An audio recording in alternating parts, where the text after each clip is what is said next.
கர்த்தருடைய நாமம் மகிமைப்படுவதாக. இந்த நாளிலே கர்த்தருடைய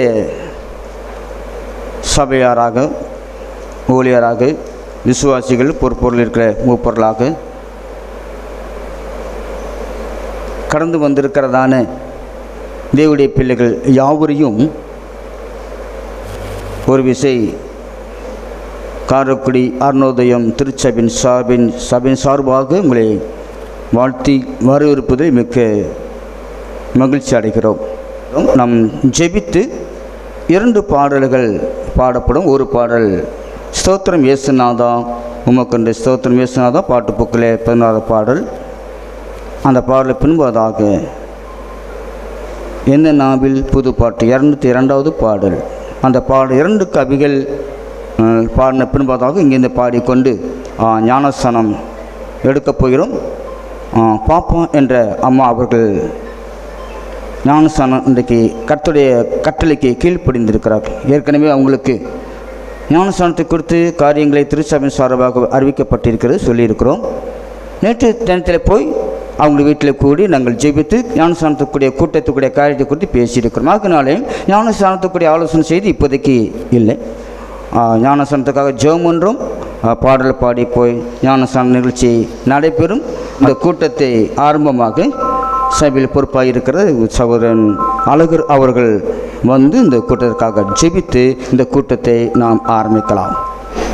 கர்த்தருக்கு ஸ்தோத்திரம் உண்டாவதாக. வானத்தையும் பூமியை உண்டாக்கின எங்கள் அன்பின் ஆண்டவரே, உம்மை வணங்குகிறோம், ஆராதிக்கிறோம், போற்றுகிறோம் ஆண்டவரே. ஆண்டவரே, இந்த நல்ல நாளைக்காக நன்றி ஆண்டவரே. ஆண்டவரே, இந்த தருணத்தை எங்களுக்கு கொடுத்ததுக்காக நன்றி ஆண்டவரே.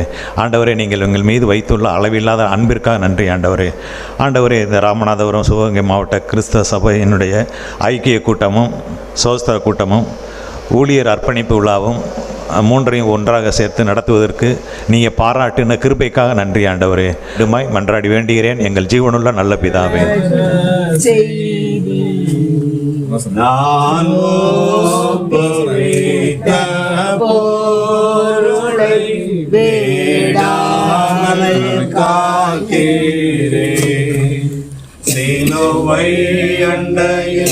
நம்பி வந்து நிற்கையில் பாவபாரம் நீங்கி வாழ்வடைந்தே. அம்மா பேர் பாப்பா. எங்களை நேசிக்கிற நல்ல ஆண்டவரே கர்த்தாவே, மறுபடியும் உங்கள் நாமத்தை நாங்கள் ஸ்தோத்திரிக்கிறோம். எங்களுடைய மகா பரிசுத்தமுள்ள கர்த்தராகிய இயேசு கிறிஸ்துவுக்காக நாங்கள் உங்களுக்கு ஸ்தோத்திரம் செலுத்துகிறோம்.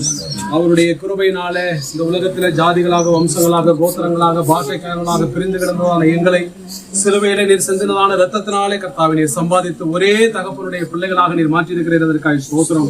எங்களுடைய பாவங்கள் அந்த இரத்தத்தினாலே கழுவப்பட்டிருக்கிறதற்காய் ஸ்தோத்திரம். அந்த இரத்தத்தினாலே நாங்கள் நீதிமான்கள் ஆக்கப்பட்டிருக்கிறோம். அதை நினைத்து நாங்கள் உங்களுக்கு ஸ்தோத்திரம் செலுத்துகிறோம். அந்த இரத்தம் எங்களுடைய சகல பாவங்களையும் போக்கி எங்களை சுத்திகரித்து தேவனோடு கூட கர்த்தாவே, பிதாவாகிய தேவனோடு கூட எங்களை ஒப்புரவாக்குதல் என்னுடைய இரத்தமாய் இருக்கிறதற்காய் ஸ்தோத்திரம். அந்த இரத்தத்தினாலே கர்த்தாவே பிரிய பாப்பா அம்மாவளையும் கர்த்தாவே நீர் ரட்சித்ததற்காய் ஸ்தோத்திரம். அவர்களுக்கு மனம் திரும்புதல் நீர் கொடுத்ததற்காய் ஸ்தோத்திரம். உம்முடைய சத்தியத்தை அறிந்து கொள்கிறதற்கு, கிறிஸ்து இயேசுவை கர்த்தர் என்று அவர்கள் ஏற்றுக்கொள்கிறதற்கு கர்த்தாவே நீர் அவர்களுக்கு கொடுத்ததான ஆண்டவரே சத்திய வெளிச்சத்துக்காக நாங்கள் உங்களுக்கு ஸ்தோத்திரம் செலுத்துகிறோம். உம்மை முழு மனதோடு கூட ஏற்றுக்கொண்டு அதை சபை நடுவிலே தெரியப்படுத்தி உம்முடைய கட்டளையாகிய ஞானஸ்நானத்திற்கு கீழ்ப்படுகிறதற்கு நீர் கொடுத்த கிருபைகளுக்காய் ஸ்தோத்திரம். இப்பொழுது அந்த ஞானஸ்நானத்தை ஆண்டவரே இப்பொழுது உம்முடைய ஊழியர் ஆண்டவரை கொடுக்க இருக்கிறார். இதை நீர் ஆசீர்வதித்து கொடுக்கும்படியாய் ஆண்டவரே உம்முடைய நாமத்தை உம்முடைய நாமத்துக்கு மாத்திரம் நீர் மகிமையை சேர்க்கும்படியாய் கர்த்தராகிய இயேசு கிறிஸ்துவினுடைய மகா பரிசுத்தமுள்ள நாமத்திலே தாழ்மையோடும் ஸ்தோத்திரத்தோடும் சபையார்களாகிய பரிசுத்தவான்களாகிய நாங்கள் யாவரும் சேர்ந்து சமர்ப்பித்து ஜெபிக்கிறோம். ஜெபங்கள் எங்களுடைய ஜீவனுள்ள நல்ல பிதாவே. பாப்போம். ஆண்டவரை இயேசு கிறிஸ்துவை ரட்சகராக ஏற்றுக்கொண்டிருக்கிறீர்களா? உங்களுடைய பாவங்கள்லாம் ஆண்டவர் மன்னித்திருக்கிற நம்பிக்கை இருக்கிறதா? ஆண்டவரா இயேசு கிறிஸ்து திரும்ப வரப்போகிறார். அப்படி உயிரோடு எழுந்திருப்பீங்களா? நம்பிக்கை இருக்கிறது. நீங்கள் கொடுத்த அந்த ஆண்டவரை இயேசு கிறிஸ்துவை உங்கள் ரட்சகராக ஏற்றுக்கொண்டிருக்கிறேன், அவருடைய பாவத்தெல்லாம் மன்னித்து இருக்கிறார், அவர் மறுபடியும் வர இருக்கிறார், அவர் உயிர்த்தெழு நாளில் வருகிறேன், நான் அவரோடு கூட இருப்பேன் என்று சொல்லி நீங்கள் வார்த்தை கொடுத்ததுனால உங்களை வாயின் வார்த்தையின் பிரகாரமாக பிதா குமாரன் பரிசுத்த ஆவியினாலே உங்களுக்கு ஞானஸ்நானம் கொடுப்பேன்.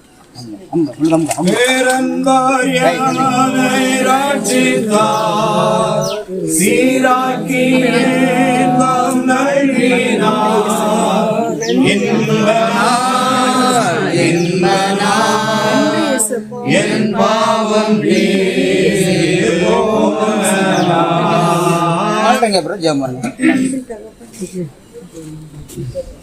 எங்களை கிருபையாய் நேசிக்கிற எங்கள் அன்பு உள்ள பரமபிதாவாகி தேவனே, இந்த அருமையான நாளுக்காக நன்றி செலுத்துகிறோம்.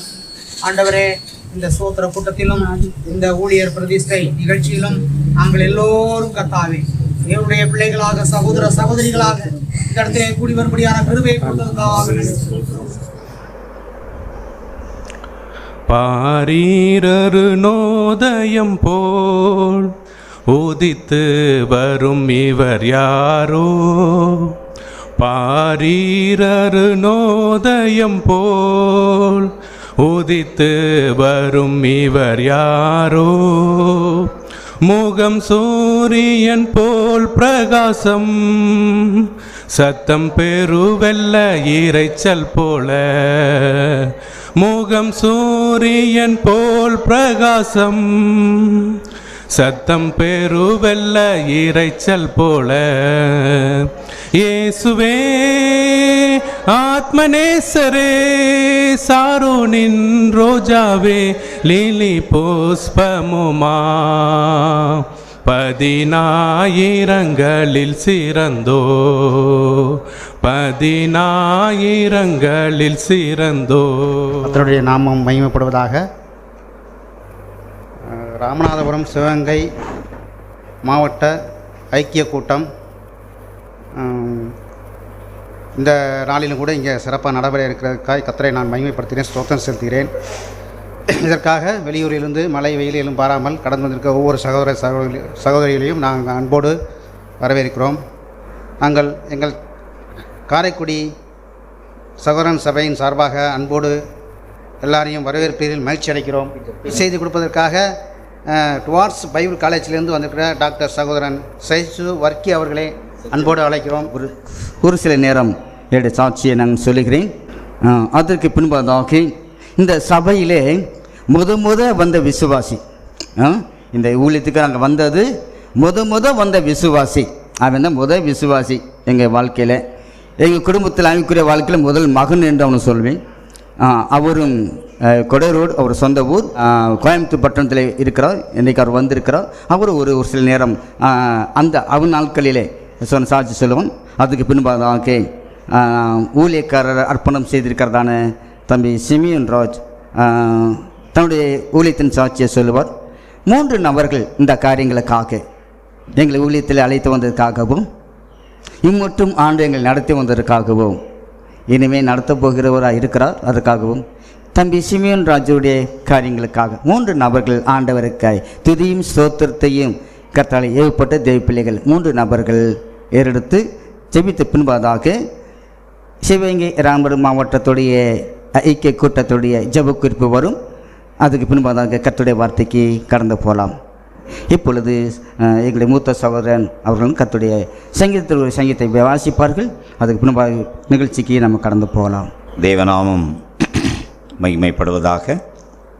இந்த அருமையான நாளிலே நாம் காரைக்குடி திருச்சபையில் கூடி வரும்படி தேவன் நமக்கு உதவி செய்தார். அவருடைய நாமம் மகிமைப்படுவதாக.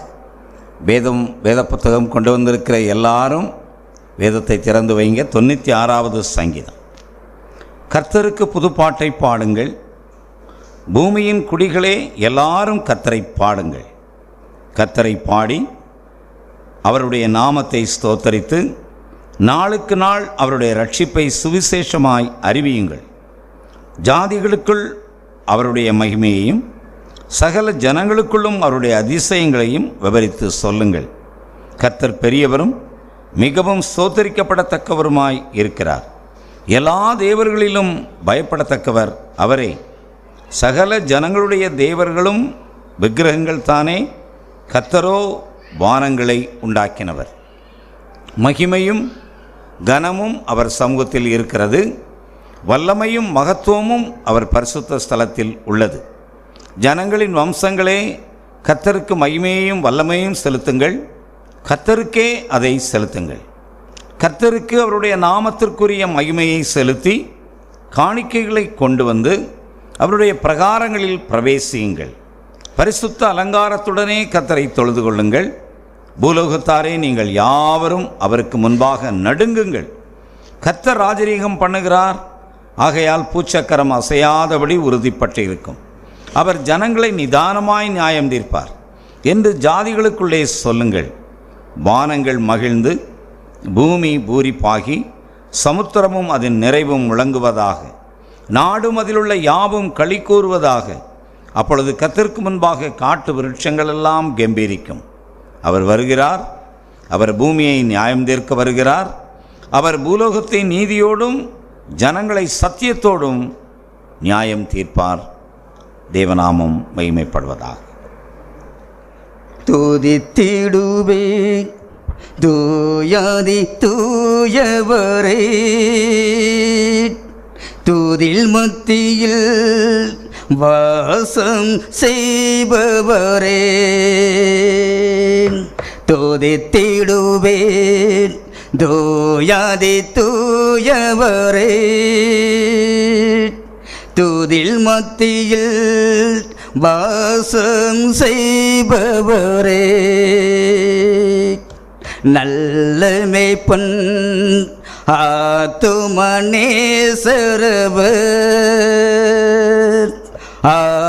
ஆடுகளுக்காய் ஜீவனை கொடுத்தனரே. நல்ல மேய்ப்பன் ஆத்துமனேசரவர்,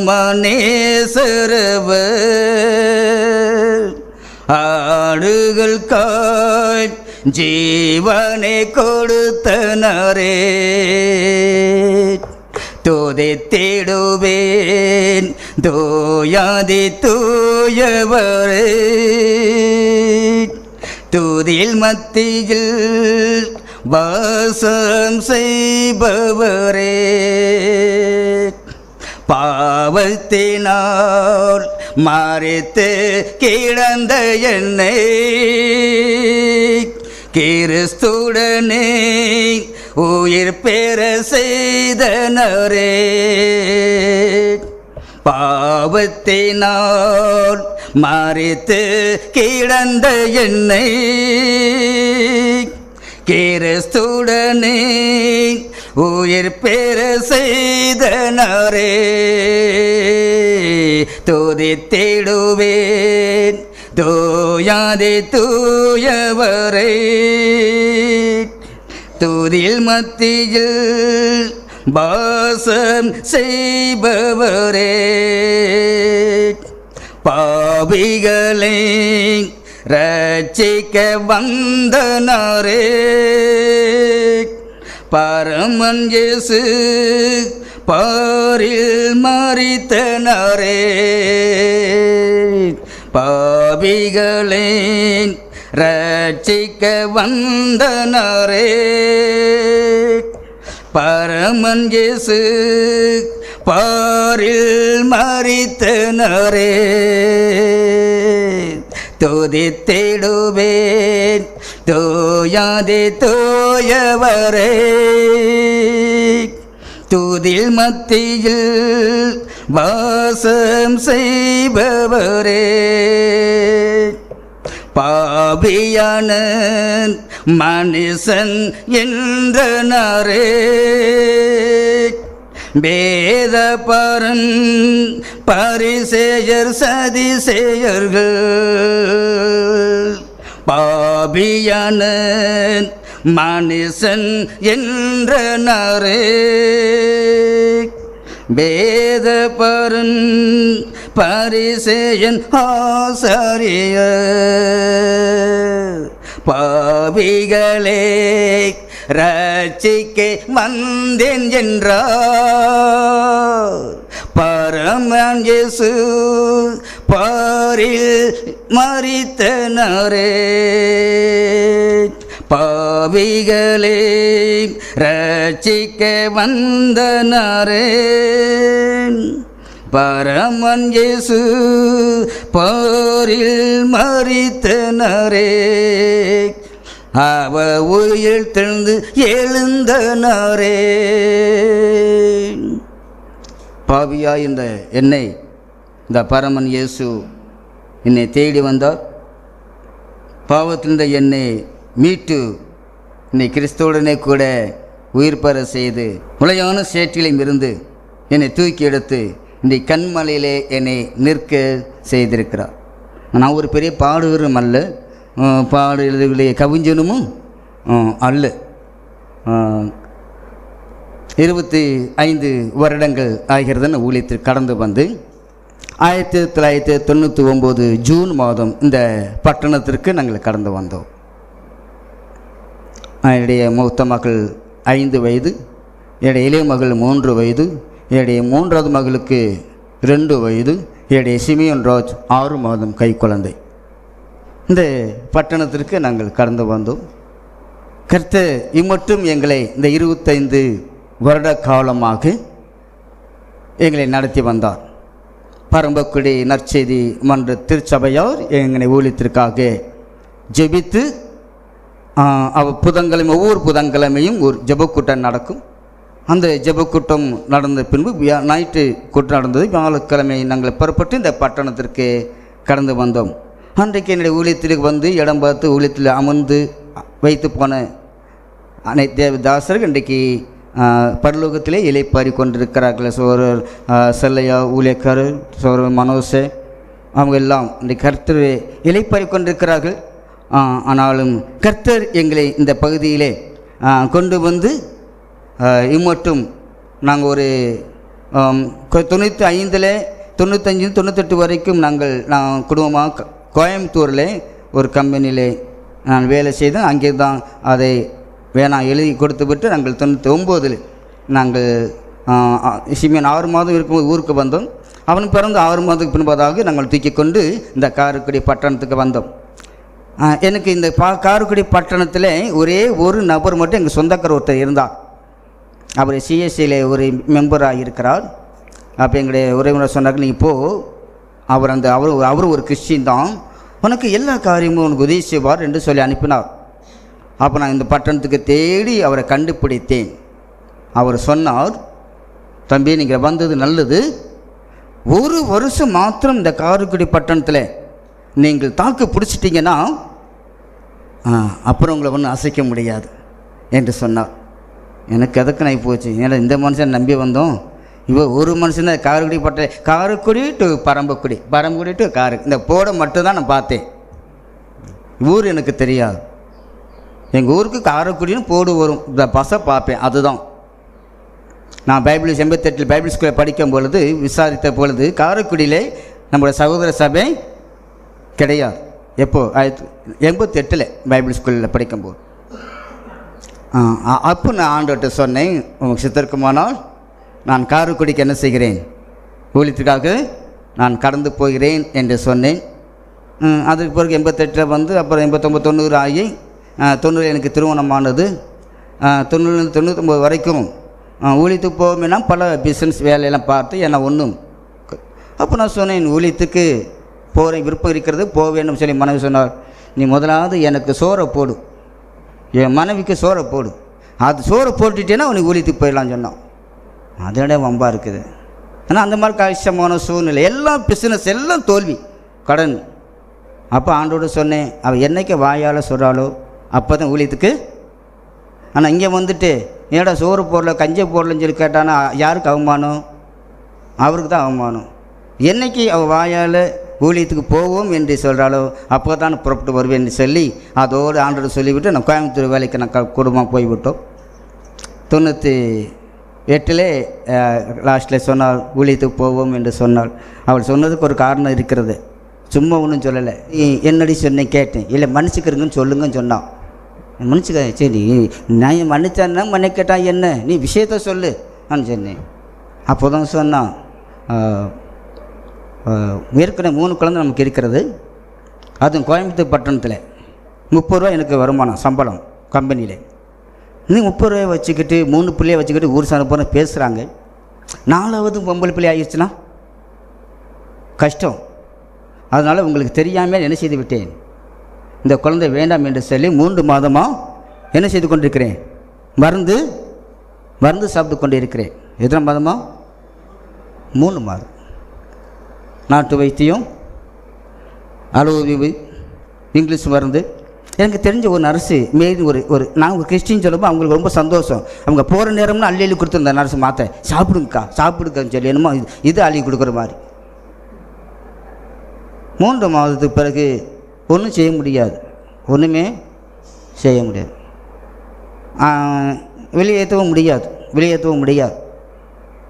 அதனால தான் காலையில் விழுந்தான், மன்னிச்சுக்கிறேங்கன்னு சொல்லி. மன்னிச்சுக்கிறேங்க. வேறு என்ன செய்ய முடியும்? ஆண்டவர்கிட்ட சொன்னேன், ஆண்டவரே தேவா மன்னிச்சிருங்க, தெரியாமல் செஞ்சிட்டா மன்னிச்சுக்கிறேங்க. நான் ஒரு ஆம்பளை பிள்ளை பிறக்கும், அவனுக்கு சிமியோன் ராஜ்னு சொல்லி என்ன செய்ய வேண்டும்? பேர் வைக்க வேண்டும். ஏன்னா என் பேர் சிமியோன் ராஜ், நான் சொன்ன எடுக்கும் பொழுது. ஆகினாலே சிமியோன் ராஜுன்னு சொல்லி பாடுறதுக்கு பிறகு சிமியோன் ராஜு வைத்து விடுன்னு நான் ஏற்கனவே முதல் குழந்தைக்கு வச்சேன், பொம்பளை பிள்ளை போச்சு. 2வது பிள்ளைங்க பொம்பளை வச்சு. 4வது கண்டிப்பாக ஆம்பளை பிள்ளை பிறக்கும், சிமியோன் ராஜு பேர் வைக்க வேண்டும் என்று சொல்லி நானும் இப்போ அப்பன்னு கணக்கு வச்சுக்கிட்டு இருக்கேன். ஆனால் அப்படி சொன்னபோது தான் எனக்கு கஷ்டம் இருந்தது. ஆண்டோட ஜெபம் பண்ணோம். அந்த குழந்தை உயிரோடு வருவதற்கு கொஞ்சம் கூட இல்லை. ஆஸ்பத்திரிக்கு கொண்டு போனாலும் காசும் இல்லை, சுத்தம் பண்ணுறதுக்கும் காசு இல்லை. உயிரோடு வந்துட்டா உங்களுக்கு, சொத்து வந்தால் எங்களுக்கு. ஆகினாலே உயிரோடு ஒரு குழந்தை கொடுங்க, அப்படி கொடுத்தா உங்களுக்கு நாங்கள் அர்ப்பணிக்கிறேன் சுவாமி என்று சொல்லி நான் அவளுக்கு மன்னிப்பு கேட்டு ஆண்டவர்கிட்ட அர்ப்பணம் செய்தோம். என்னுடைய 3 பிள்ளையுடைய அவன் தான் மிகவும் அழகாக பிறந்தான், அழகாக வளர்ந்தான், அழகாகவே இருக்கிறான். அதனாலே எப்தா தன் பொருத்தனை சொன்னான், எனக்கு சந்தோஷமாக எதை வருகிறதோ அது ஆண்டவருக்கு நான் பழிசல். கர்த்தருடைய சமூகத்தில் வார்த்தை கொடுத்து விட்டால் என்ன செய்யக்கூடாது? மாற்றக்கூடாது. எல்லோரும் சொன்னாங்க ஊழியம் கர்த்தருடைய ஊழியம், அவர் தான் அழைக்கணும். ரைட். என்னுடைய பாணியிலே அவனை சரியாக 1ஆம் கிளாஸில் இருந்தான் வளர்த்து. 1ஆம் கிளாஸ்லேருந்து 12ஆம் கிளாஸ் வரைக்கும் அவன் தான் ஃபஸ்ட்டு கிளாஸ். இங்கிலீஷில் அவன் கிளாஸில் எல்கேசியில் அவன் தான் ஃபஸ்ட்டு. 6ஆம் 12ஆம் கிளாஸ் வரைக்கும் அழகு மாடல் ஸ்கூலில் அவன் தான் எது வரைக்கும் 6ஆண்டு பரீட்சை வரைக்கும் தான், முழுகண்டு பரீட்சைக்கு இல்லை. அதுக்கு ஒரு காரணம் இருக்குது. 6ஆண்டு பரீட்சை வரைக்கும் அவன் தான் ஃபஸ்ட். அவனுக்கு நான் டாக்டர் சீட்டு வாங்கணும்னு சொல்லி நான் கனவு எல்லாம் பாம்புனை வாங்கி வச்சுருந்தேன். ஆனால் அவன் தான் ஃபஸ்ட்டு வருவான். ஒரு பிள்ளை அவனுக்கு போட்டி ஒரு பிள்ளை வரும், அவளாம் இவனா, அது 2 தான். எங்கள் நாராசேட்ட சொன்னேன், உங்கள் மகளுக்கு டாக்டர் சீட்டு வாங்கும் பொழுது எனக்கு ஒன்று வாங்குங்க சார். பிரதர் நீங்கள் வாங்கிட்டு வாங்க, அதுதான் உங்கள் வேலை. சரி. என் மனைவி சொன்னான், இதை ஓவராக இல்லை, ஆண்டவர் சமூகத்தில் என்னைக்கு வார்த்தை கொடுத்து விட்டோமோ அதிலே கொண்டு போக வேண்டும். உன்னுடைய மகன் பாஸ் பண்ணிட்டானா நீ சொல்லு அப்படின்னு சொன்னான். அவன் பாஸ் பண்ணதே தெய்வ சிலையை போச்சு. +2 6ஆண்டு பரீட்சை வரைக்கும் அவன் தான் ஃபஸ்ட்டு. கூட 1 மாதம்தான்.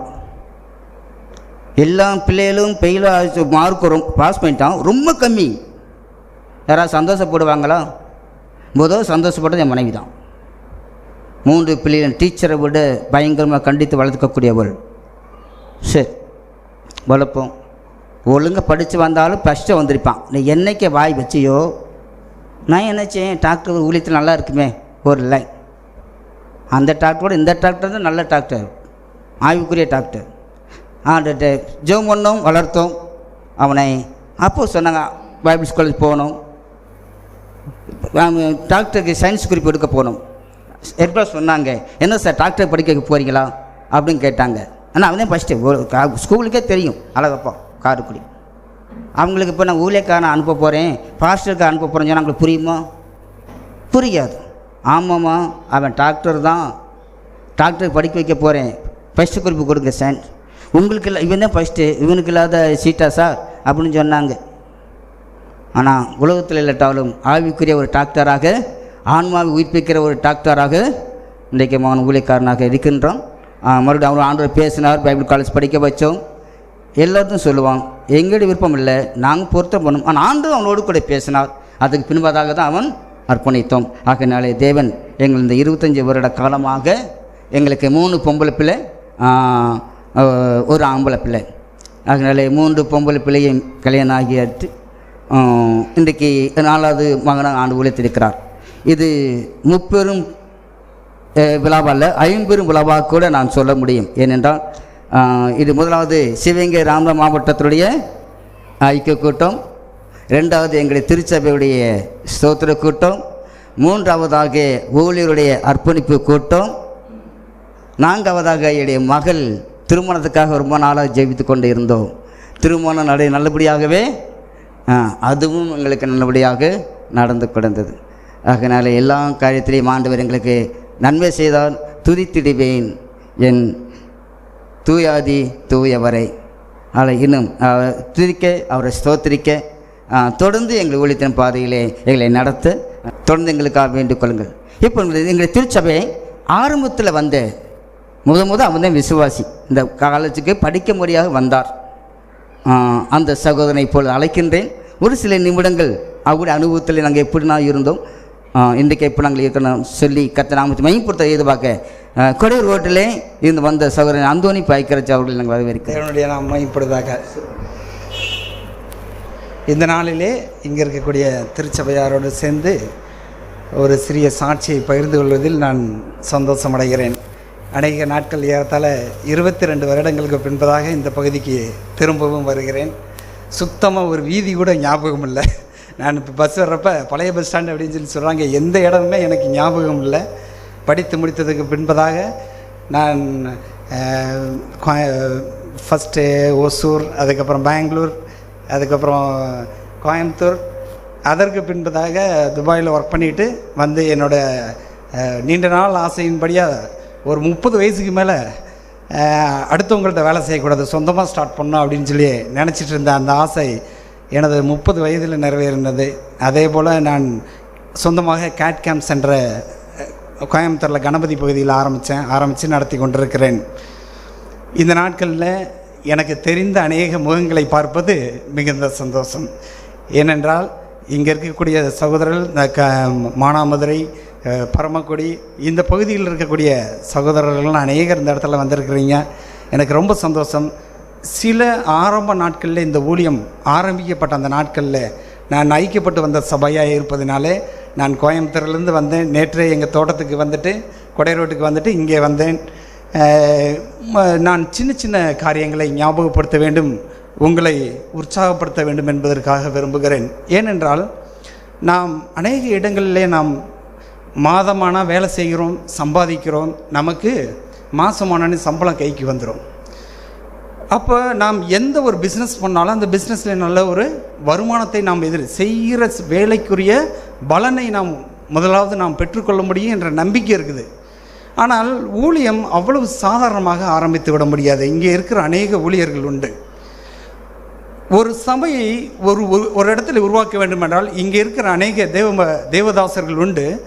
அவர்களெல்லாம் அந்த நாட்களிலே ஊழியத்திற்கென்று ஒப்பு கொடுத்த போது ஒரு புது பட்டணங்கள், சபை இல்லாத பகுதிகளை பார்த்து ஜெபித்து கர்த்தர் அங்கே அனுப்ப சித்தமாக இருக்கிறாரா என்று விசுவாசத்தோடு அந்த இடத்துல ஒரு முகமும் அறியாத முகமாக இருந்தாலும் ஒருவரையும் தெரியாது இருந்தாலும் அந்த பகுதியிலே போய் சபைகளை ஸ்தாபித்தார்கள். அந்த தேவதாசர்கள் இந்த நாட்களில் இன்று நம்மோடு அநேகர் உண்டு. ஆனால் இந்த நாட்களில் எல்லா வசதியும் வாய்ப்பும் இருக்கக்கூடிய இடத்துல கூட சபையை பொறுப்படுத்தி செய்வதற்கு அநேகர் பயப்படுகிறார்கள். அநேகர் நடத்த முடிகிறதில்லை.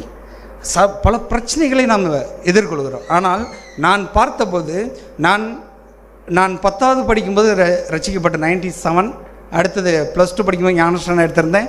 நான் ஞானஸ்நானம் எடுத்து 4-5 மாதங்கள் ஆகிறது. கொஞ்சம் வேத பகுதி இப்பொழுது அங்கிள் ராமலிங்க அங்கிள் இங்கே இருக்கிறாங்க, என்னுடைய அப்பாவை நன்கு அறிந்தவர். இன்னும் நாகேந்திரன் அங்கிள் இருக்கிறாங்க, இன்னும் நிறைய பேர் இருக்கிறாங்க என்னுடைய அப்பாவை தெரிந்தவர்கள். அதனால் எங்கள் அப்பா மிகுந்த கண்டிப்பாய் வளர்க்கக்கூடியவர். சபையின் ஒரு கூட்டங்களில் கூட தவறினதில்லை. அதனால வேதத்தை குறித்ததான அறிவு இருந்த போதிலும் அந்த நாட்களில் ரசிக்கப்பட்ட புதுசு, ஞானஸ்நானம் எடுத்த புதுசு, சங்கீதங்கள் கூட நல்ல முறையில் வாசிக்க முடியும்.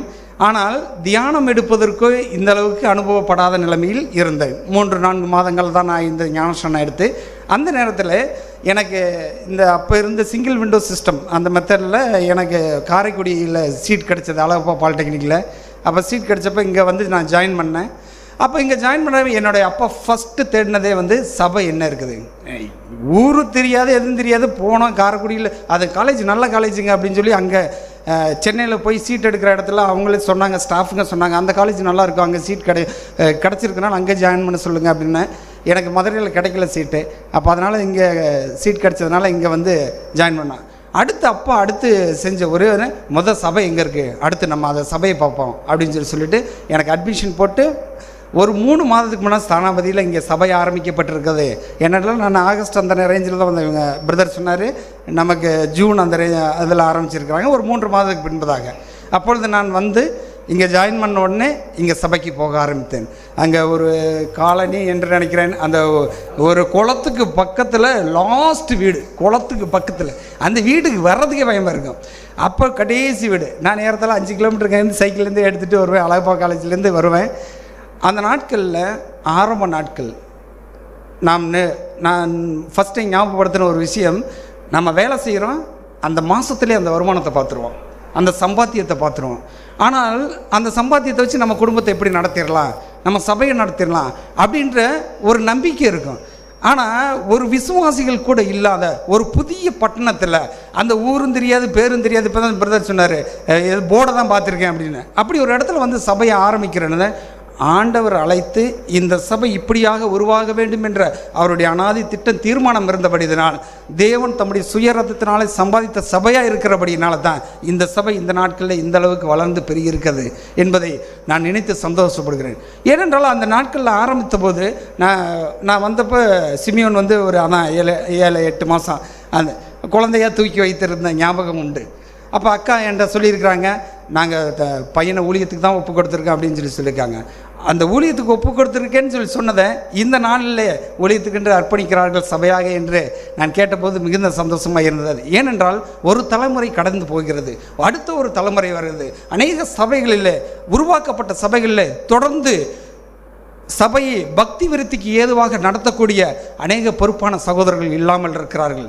அடுத்தடுத்த தலைமுறைக்காக தேவனுடைய வருகை தாமதிக்குமானால் தொடர்ந்து இந்த சபையை ஊழியத்தையும் பொறுப்படுத்தி நடத்தக்கூடிய சகோதர சகோதரிகள் இல்லாத சபைகள் உண்டு. இப்படிலாம் இருக்கக்கூடிய நாட்களில் ஆண்டவர் சிமியோன் ராஜை எழுப்பி தொடர்ந்து இந்த ஊழியத்தை செய்வதற்காக இன்றைய தினத்தில் அர்ப்பணிக்க இருக்கிறார்கள் என்று கேள்விப்பட்ட போது மிகுந்த சந்தோஷம். அதனால தான் எவ்வளோ நாளானாலும் இன்றைக்கி எப்படினாலும் போயிட்டு வந்துடுறேன், குடும்பமாகத்தான் வர வேண்டும். அவர் சொல்லிட்டார், குடும்பமாக தான் எல்லாரும் தான் வரணும் அப்படின்னு சொல்லியிருந்தார். அப்போ இந்த ஆரம்ப நாட்களில் இந்த ஊழியத்தை ஆரம்பித்தப்போ அவங்க பட்ட பிரயாசம் அவைகளை சொல்ல வேண்டும் என்பதற்காக தான் முக்கியமாக வந்தேன். சின்ன சின்ன சுவிசேஷ கூட்டம், பக்கத்தில் இருக்க வீடுகளை சந்திக்கிறது, சில கிராமங்களுக்கெல்லாம் எங்களை கூட்டு போயிருக்கிறாங்க. கைப்பிரதி கொடுத்த ஞாபகம் இருக்கிறது. நிலக்கோட்டை, கொடைரோடு இந்த பகுதியில் இருக்க கிராமங்களில் கைப்பிரதி கொடுக்குறதுனா ரொம்ப சந்தோஷம். ஏன்னா பக்கத்தில் வீடு இருக்கான், அப்படியே இந்த வீட்டில் கொடுத்து அப்படியே இந்த வீட்டுக்கு கொடுத்துடலாம். இங்கே ஏதோ ஒரு ஊருக்கெல்லாம் கூப்பிட்டு போனாங்க, ஊர் பேரெல்லாம் மறந்துட்டேன். அந்த ஊருக்கெல்லாம் கூப்பிட்டு போனாங்க. ஒரு வீட்டோட ஒரு சோறு ஆரம்பிக்கிற இடத்துலேருந்து ஒரு 3/4 கிலோமீட்டருக்கு மேலே போகுது. அடுத்து அந்த வீட்டோட வாசப்படிக்கு பார்க்குறதுக்கு 1/2 கிலோமீட்டர் போகணும் பிள்ளைக்கு. அவ்வளோ தூரம் நடந்து போனால் ஒரு வீடு. அப்போ அந்த வீடோட எல்லையே அவ்வளோ பெருசாக இருக்குது. அப்படிப்பட்ட கிராமங்களுக்கெல்லாம் கூப்பிட்டு போனாங்க. அப்போ கைப்பிரதி கொடுக்கறதுக்கே ரொம்ப கஷ்டமாக இருந்தது. இவ்வளோ தூரம் நடக்கிற, இவ்வளோ தூரத்துக்கு ஒரு வீடு தான் இருக்குது அப்படிலாம் யோசித்த இது உண்டு. அப்படிப்பட்ட கிராமங்கள்லாம் இங்கே உண்டு, எல்லோரும் நீங்கள்லாம் அறிந்திருப்பீங்க. அப்போ இந்த கிராமங்கள்லாம் கைப்பிரதியில் கொடுத்தாங்க. அந்த ஊழியத்தை ஒரு அர்ப்பணிப்போடு செய்தார்கள். அதைத்தான் ஞாபகப்படுத்த வேண்டும் என்று விரும்புகிறேன். ஒரு ஊழியம் ஆரம்பிக்கிறேன்னா, இப்போ நான் கொஞ்ச நாளைக்கு அப்புறம் எவ்வளவுதான் நான் டூல் டிசைனராக வேலை செஞ்சுட்டுன்ட்டு நான் கம்ப்யூட்டரு சர்வீஸ் மற்ற எல்லா காரியமும் தெரிஞ்சிருந்தாலும் ட்ரைனிங், அதே சமயத்தில் கம்ப்யூட்டர் சர்வீஸு, இந்த சாஃப்ட்வேரில் கேட்காம் சாஃப்ட்வேர்லாம் டீச் பண்ணக்கூடிய சென்டர் ஆரம்பிக்கும் போது எவ்வளவு நாலேஜ் இருந்தாலும் என்ன இருந்தாலும், நான் 10th ஸ்கூல் ஃபஸ்ட்டு இப்படிலாம் இருந்ததுனால எனக்கு படிப்பில் நல்ல விருப்பமும் ஞானமும் இருந்ததுனால இவைகளெல்லாம் கற்றுக்கொண்டு ஏறத்தாழ 13 கம்பெனியில் வேலை செஞ்சுட்டு தான் நான் சொந்தமாக பிஸ்னஸ் ஸ்டார்ட் பண்ணுறேன். அப்போ ஸ்டார்ட் பண்ணப்போ கூட எனக்கு ஒரு 3 பிஸ்னஸை கையில் வச்சுட்டு தான் ஸ்டார்ட் பண்ணேன். ஏன் பயம்? இதை எப்படி நம்ம வருமானம் வரணுமே, சும்மா ஒன்று மட்டும் தெரிஞ்சு வச்சுட்டு எப்படி நடத்த முடியும், ஒரு கம்பெனி எப்படி உருவாக்க முடியும் அப்படின்றதுக்காக 3 பிஸ்னஸை கையில் வச்சு தான் நான் ஆரம்பித்தேன். அது இந்நாட்களில் எனக்கு என்னுடைய குடும்பத்திற்கு போதுமானதாக இருக்கும்படியாக கர்த்தர் ஆசீர்வதித்திருக்கிறார் இந்த நாட்களில். அப்போ அந்த இதை நம்ம ஆரம்பிக்கிறப்ப கூட 3 வகைகளில் 1, 2, 3 வகைகளில் யோசித்து எல்லாத்தையும் சேர்த்து வச்சு ஆரம்பித்து, ஏன்னா மாதமான வருமானம் வேணுமே, என்ன பண்ணுறது. ஆனால் ஊழியத்தை அர்ப்பணிப்போடு செய்தார்கள். அந்த நாட்களில் ஒரு சுவிசேஷ கூட்டம் ஒழுங்கு செய்திருந்தோம். அந்த சுவிசேஷ கூட்டம் முடிந்தது, செலவு கொஞ்சம் அதிகமாகிடுச்சு. அந்த நாட்களில் மறைந்த சகோதரர் புன்லாசர்ஸ் அவர்கள் அந்த ஊழியத்திற்காக கொடை ரோட்டில் எங்களுக்கு அந்த ஊழியத்துக்கு அவர் வந்திருந்த போது அந்த சுவிசேஷ கூட்டத்தில் அநேக கிராமங்களிலிருந்து வந்தவர்கள் ஒப்பு கொடுத்தார்கள். அந்த கிராமங்களிலிருந்து வந்தவர்கள் கொஞ்ச நாளுக்கு பின்பதாக, ஐயா அந்த அவரை கூட்டு வருவீங்க, அவங்க திரும்ப எப்போயா கூட்டு வருவீங்க அப்படின்னு சொல்லி எங்களுடைய சபைகள்லாம் கேட்டதுண்டு. அந்த நாட்கள் அந்த கூட்டத்தை சகோதரர் இங்கே ஒழுங்கு செய்தார். அந்த ஒரு கோயிலுக்கு பின்பதாக அந்த கூட்டம் ஒழுங்கு செய்யப்பட்டது. அந்த கூட்டத்தை நல்ல முறையில் நடத்தி முயற்சி, கூட்டம்லாம் நல்லா நடந்துச்சு, எல்லாம் முடிஞ்சிச்சு. சபையில் யார் இருக்கிறா? ஒரே ஒருத்தர் தான் இருக்கிறோம். அப்போ சகோதரர் ஜானகிராமன் அவர்கள் அந்த நாட்களில் வந்து கொண்டிருந்தேன். இப்போ இந்த நேரத்தில் சபையின் கூட்ட செலவுகள் எல்லாம் சமாளிக்கணும். நான் நினைத்த விஷயம், கொடை ரோட்டில் எங்களுடைய சபையில் அந்த கூட்டம் நடத்தினப்போ அங்கே கொஞ்சம் இப்படிப்பட்ட காரியங்களை சமாளிக்கக்கூடிய சகோதரர்கள் இருந்தாலும், பண விஷயத்தை சமாளிக்கக்கூடிய சகோதரர்கள் இருந்தாலும் நாங்கள் பட்டபாடு எங்களுக்கு தான் தெரியும். அப்போ இப்படிப்பட்ட நாட்களில் இந்த சுவிசேஷ ஊழியத்தை செய்கிறோம், ஒரு சின்ன சின்ன ஊழியங்களை செய்கிறோம் என்றால் அதற்கான செலவினங்களை எப்படி பொறுப்பெடுப்பது, அதை எப்படி செய்து முடிப்பது, அதெல்லாம் எப்படி சந்திக்கப்படும்? விசுவாசிகள் இல்லை, அப்போ எப்படி செய்வது? நான் அந்த நாட்களில் கேள்விப்பட்டது, சிஸ்டர் கூட அந்த நகையெல்லாம் கொஞ்சம் அடமானம் வைத்து பணமெல்லாம் புரட்டி அதை கொஞ்சம் செலவு செய்து அந்த கூட்டத்துக்கான செலவுகள்லாம் சமாளித்தார்கள் என்று அந்த நாட்களில் கேள்விப்பட்டேன். இதெல்லாம் எதற்காக செய்தார்கள்? ஆண்டவர் அழைத்திருக்கிறார். அந்த ஊழியத்தை ஸ்திரமாக செய்ய வேண்டும், ஒரு அர்ப்பணிப்போடு செய்ய வேண்டும். பிஸ்னஸ்லாம் நம்ம பார்க்கலாம், இந்த பிஸ்னஸ் இது கொஞ்சம் சரி வழியாக விடு, அதை கழட்டி விட்டு அடுத்த பிஸ்னஸை ஸ்டார்ட் பண்ணு, அடுத்ததை டெவலப் பண்ணு அப்படின்னு போயிடலாம். ஆனால் ஊழியத்தை எப்படி செய்ய வேண்டும்? என்னுடைய ஞானமோ என்னுடைய அறிவோ என்னுடைய பலமோ அல்ல, தேவ சித்தமானால்தான் எல்லா காரியங்களும் செய்ய வேண்டும் என்ற அந்த அர்ப்பணிப்போடு செய்தார்கள். அதைத்தான் ஆரம்ப நாட்களை குறித்து இந்த நாட்டில் ஞாபகப்படுத்து. பின்பதாக சகோதரர் நாகராஜ் அவர்கள் வந்தார்கள். அடுத்து அந்த நாட்களில் இவங்க சபையை கர்த்தர் இந்த ஊழியத்துக்கு அழைத்திருக்கிறார், அதை செய்வோம் என்ற அந்த உறுதியாக செய்தார்கள். எத்தனை பாடு வந்தாலும் எத்தனை கஷ்டம் வந்தாலும் இந்த ஊழியத்தை செய்வோம் என்று செய்தார்கள். இந்த நாட்களில் அநேகர் நாம் முதல் தலைமுறை விசுவாசிகளெல்லாம் இருக்கிறோம், முதல் தலைமுறை விசுவாசிகளாக இருக்கிறோம். ஆண்டவருடைய நாமத்திற்கு வைராக்கியமாய் வாழ்ந்த நம் தாய் தகப்பன்மார் அநேக நேரங்களில் நம்மை வளர்த்தார்கள். ஆனாலும் இந்த நாட்களில் நிறைய நேரங்களில் கஷ்டம் பாடு நெருக்கப்படும் போது சோர்ந்து போகிறோம். அந்த கஷ்டப்பாடு நெருக்கப்படும் போதெல்லாம் சில நேரத்தில் நாம் சபைகளில் ஐக்கியப்படும் போது சபைகளில் சோர்ந்து போய் சில நேரத்தில் விசுவாசமே இடதலுக்கேறுவதெல்லாம் நாம் நடந்து கொள்கிறோம். ஆனால் இப்படிப்பட்ட நாட்களில் நாம் எப்படியாக அந்த நாட்கள் அதான் நான் சொல்லுகிறத, எந்த ஒரு ஏதாவது பலன் கிடைக்குமா? தூரத்தில் கூட ஏதாவது அறிகுறி தெரியுதா? ஒன்றும் தெரியாது. ஏதாவது பலன் இருக்குமா? இந்த சபையை நம்ம கொண்டு வர முடியுமா, நடத்த முடியுமா? இந்த நாட்களில் உருவாக்கப்பட்ட சபைகளை நடத்துவதற்கு கூட சிரமப்படுகிற நாட்களில் சபைகளே இல்லாத இடங்களில் உருவாக்கின நம்முடைய சகோதரர்கள் எவ்வளவு கஷ்டப்பட்டிருப்பார்கள் என்பதை உணர்ந்தவர்களாய் தேவனுடைய நாமத்திற்கு மகிமை இந்த சபையானது இந்த அளவு வளர்ந்திருக்கிறது என்பதை நினைத்து நான் சந்தோஷப்படுகிறேன். சிமியோன் ராஜ் தொடர்ந்து இந்த ஊழியத்தை நிறைவேற்றுகிறார் என்பது மிகுந்த சந்தோஷம். கர்த்தராகிய இயேசு கிறிஸ்து நாமத்திலே வாழ்த்துகிறேன். அதே சமயம் இங்கே இருக்கக்கூடிய விசுவாச சகோதர சகோதரிகள் மற்றும் பொறுப்பானவர்கள் எல்லாரும் இணைந்து இந்த அளவுக்கு சபையை வளர்த்தெடுத்திருக்கிறதை நினைத்து நான் கர்த்தருக்குள் நான் சந்தோஷப்படுகிறேன். உங்கள் யாவரையும் வாழ்த்துகிறேன். அவருடைய ஊழியம் தொடர்ந்து இத்தனை வருடங்களாக, அதாவது நாம் நினைத்திருக்கிறோம், எனக்கு நல்ல ஞானம் இருக்குது, அறிவு இருக்கிறது, எனக்கு எல்லாம் இருக்குது, என்ன நான் எப்படி பிரசங்கம் பண்ணணும்னு தெரியும், எப்படி காஸ்பல் சொல்லணும்னு தெரியும், எல்லாம் சொல்லும். ஆனால் ஆத்துமாக்களை அறுவடை செய்த நம்முடைய கைகள் இல்லை. அவைகளை பிரசங்கித்து அந்த ஆத்துமாக்களை நடத்தி விசுவாசத்திற்கு ஏதுவான உபதேசங்களை அவர்களுக்கு போதித்து ரட்சிப்புகளாக நடத்துவது என்பது ஒரு சாதாரண காரியம் அல்ல. ஒரு சுவிசேஷராக சிறந்த முறையில் அந்த பணியை செய்தார் என்பதற்கு ஆரம்ப நாட்களிலே அப்படியே செய்தார்கள் என்பதற்கு நான் சாட்சியாக இருக்கிறேன். அதனால் இந்த சபையும் விசுவாச குடும்பங்களையும் ஊழியர் குடும்பத்தினரையும் தொடர்ந்து ஊழியத்தை பொறுப்படுத்தி செய்யும்படியாக தம்பி சிமியோன் ராஜையும் ஆண்டவருடைய நாமத்திலே நான் வாழ்த்துகிறேன். தொடர்ந்து இந்த கூட்டத்தை தேவன் ஆசிரியர். இப்பொழுது தம்பி சிமியோன் ராஜ் தன்னுடைய அனுபவத்தை சுருக்கமாக சொல்வார். சொல்லிட்டு ஒரு 3 சகோதரர்கள் இந்த அர்ப்பணிப்பு காரியங்களுக்காக என்ன செய்யலாம், ஜெபிப்பார்கள். ஜெபித்து போகும்போது ஐக்கிய ஜெப கூட்டத்திற்கு நம்ம கடந்து போகலாம். தேவனுடைய நாமம் மகிமைப்படுவதாக. ஆண்டவராக இயேசு கிறிஸ்துவின் மூலமாக எல்லாருக்கும் என்னுடைய அன்பின் வாழ்த்துக்கள். சொன்னது போல் சபை ஆரம்பித்து 25 வருஷங்கள் ஆகுது. அதே போல் நான் பிறப்பதற்கு முன்பாக 25 வருஷத்துக்கு முன்பாக என்னை தாயின் கருவிலே ஒப்பு கொடுத்தார்கள். அதே போல் இப்போது 25 வயசு ஆகி இப்போ காம்படிஷனுக்காக இந்த சபைக்கு முன்பாக பரிசுத்தவான்களுக்கு முன்பாக நிற்கிறேன். ஸோ இந்த 25 வருஷம் சொல்லும்போது இது ஒரு விசேஷித்த நாளாகவும் அதே போல் ஒரு விசேஷித்த ஒரு வருடமாக இருப்பது என்பது இந்த நாளிலே நாங்கள் தெரிவிக்கிறோம். என்னுடைய சாட்சிக்கு ஏதுவாக ஒரு வசனத்தை வாசித்து நான் என்னுடைய சாட்சியை சொல்லலாம் என்று ஆசைப்படுகிறேன். ஏசாயா 49ஆம் அதிகாரம் 1ஆம் வசனம். ஏசாயா 49 1ஆம் வசனம். அங்கே இப்படியாக சொல்கிறது, தீவுகளே எனக்கு செவி கொடுங்கள், தூரத்தில் இருக்கிற ஜனங்களே கவனிங்கள். தாயின் கற்பத்தில் இருந்த முதல் கர்த்தர் என்னை அழைத்து நான் என் தாயின் வயிற்றில் இருக்கையில் என் நாமத்தை பிரசாதப்படுத்தினார் என்று சொல்லி வாசிக்கிறோம். இந்த வசனமானது என்னுடைய வாழ்க்கைக்கு 2 புறமாக பொருந்தும். ஒன்று, நான் எப்படியாக பிறந்தேன் என்று சொல்லி என்னுடைய அப்பா சொன்னார்கள். அதை நான் சொல்லலாம் என்று ஆசைப்பட்டேன், தயார்படுத்தி வச்சிருந்தேன். அதனால் அப்பா சொல்லிட்டாங்க. அதனால் அதை நான் சொல்ல விரும்பவில்லை. ஆனாலும் அந்த கட்டத்திலும் ஆண்டவர் என்னை இப்படியாக அந்த உலகத்துக்கு முன்பாகவே தாய் மற்றும் கருவிலே என்னை இப்படியாக தெரிந்து கொண்டார் என்று நான் பெருமை கொள்கிறேன். அதே போல் நான் நன்றி செலுத்துகிறேன். இரண்டாவதாக நான் சொல்லும்போது இந்த வசனம் என்னுடைய அழைப்புக்கு ஏதுவாக இருந்தது என்று நான் சொல்ல முடியும். ஏனென்றால்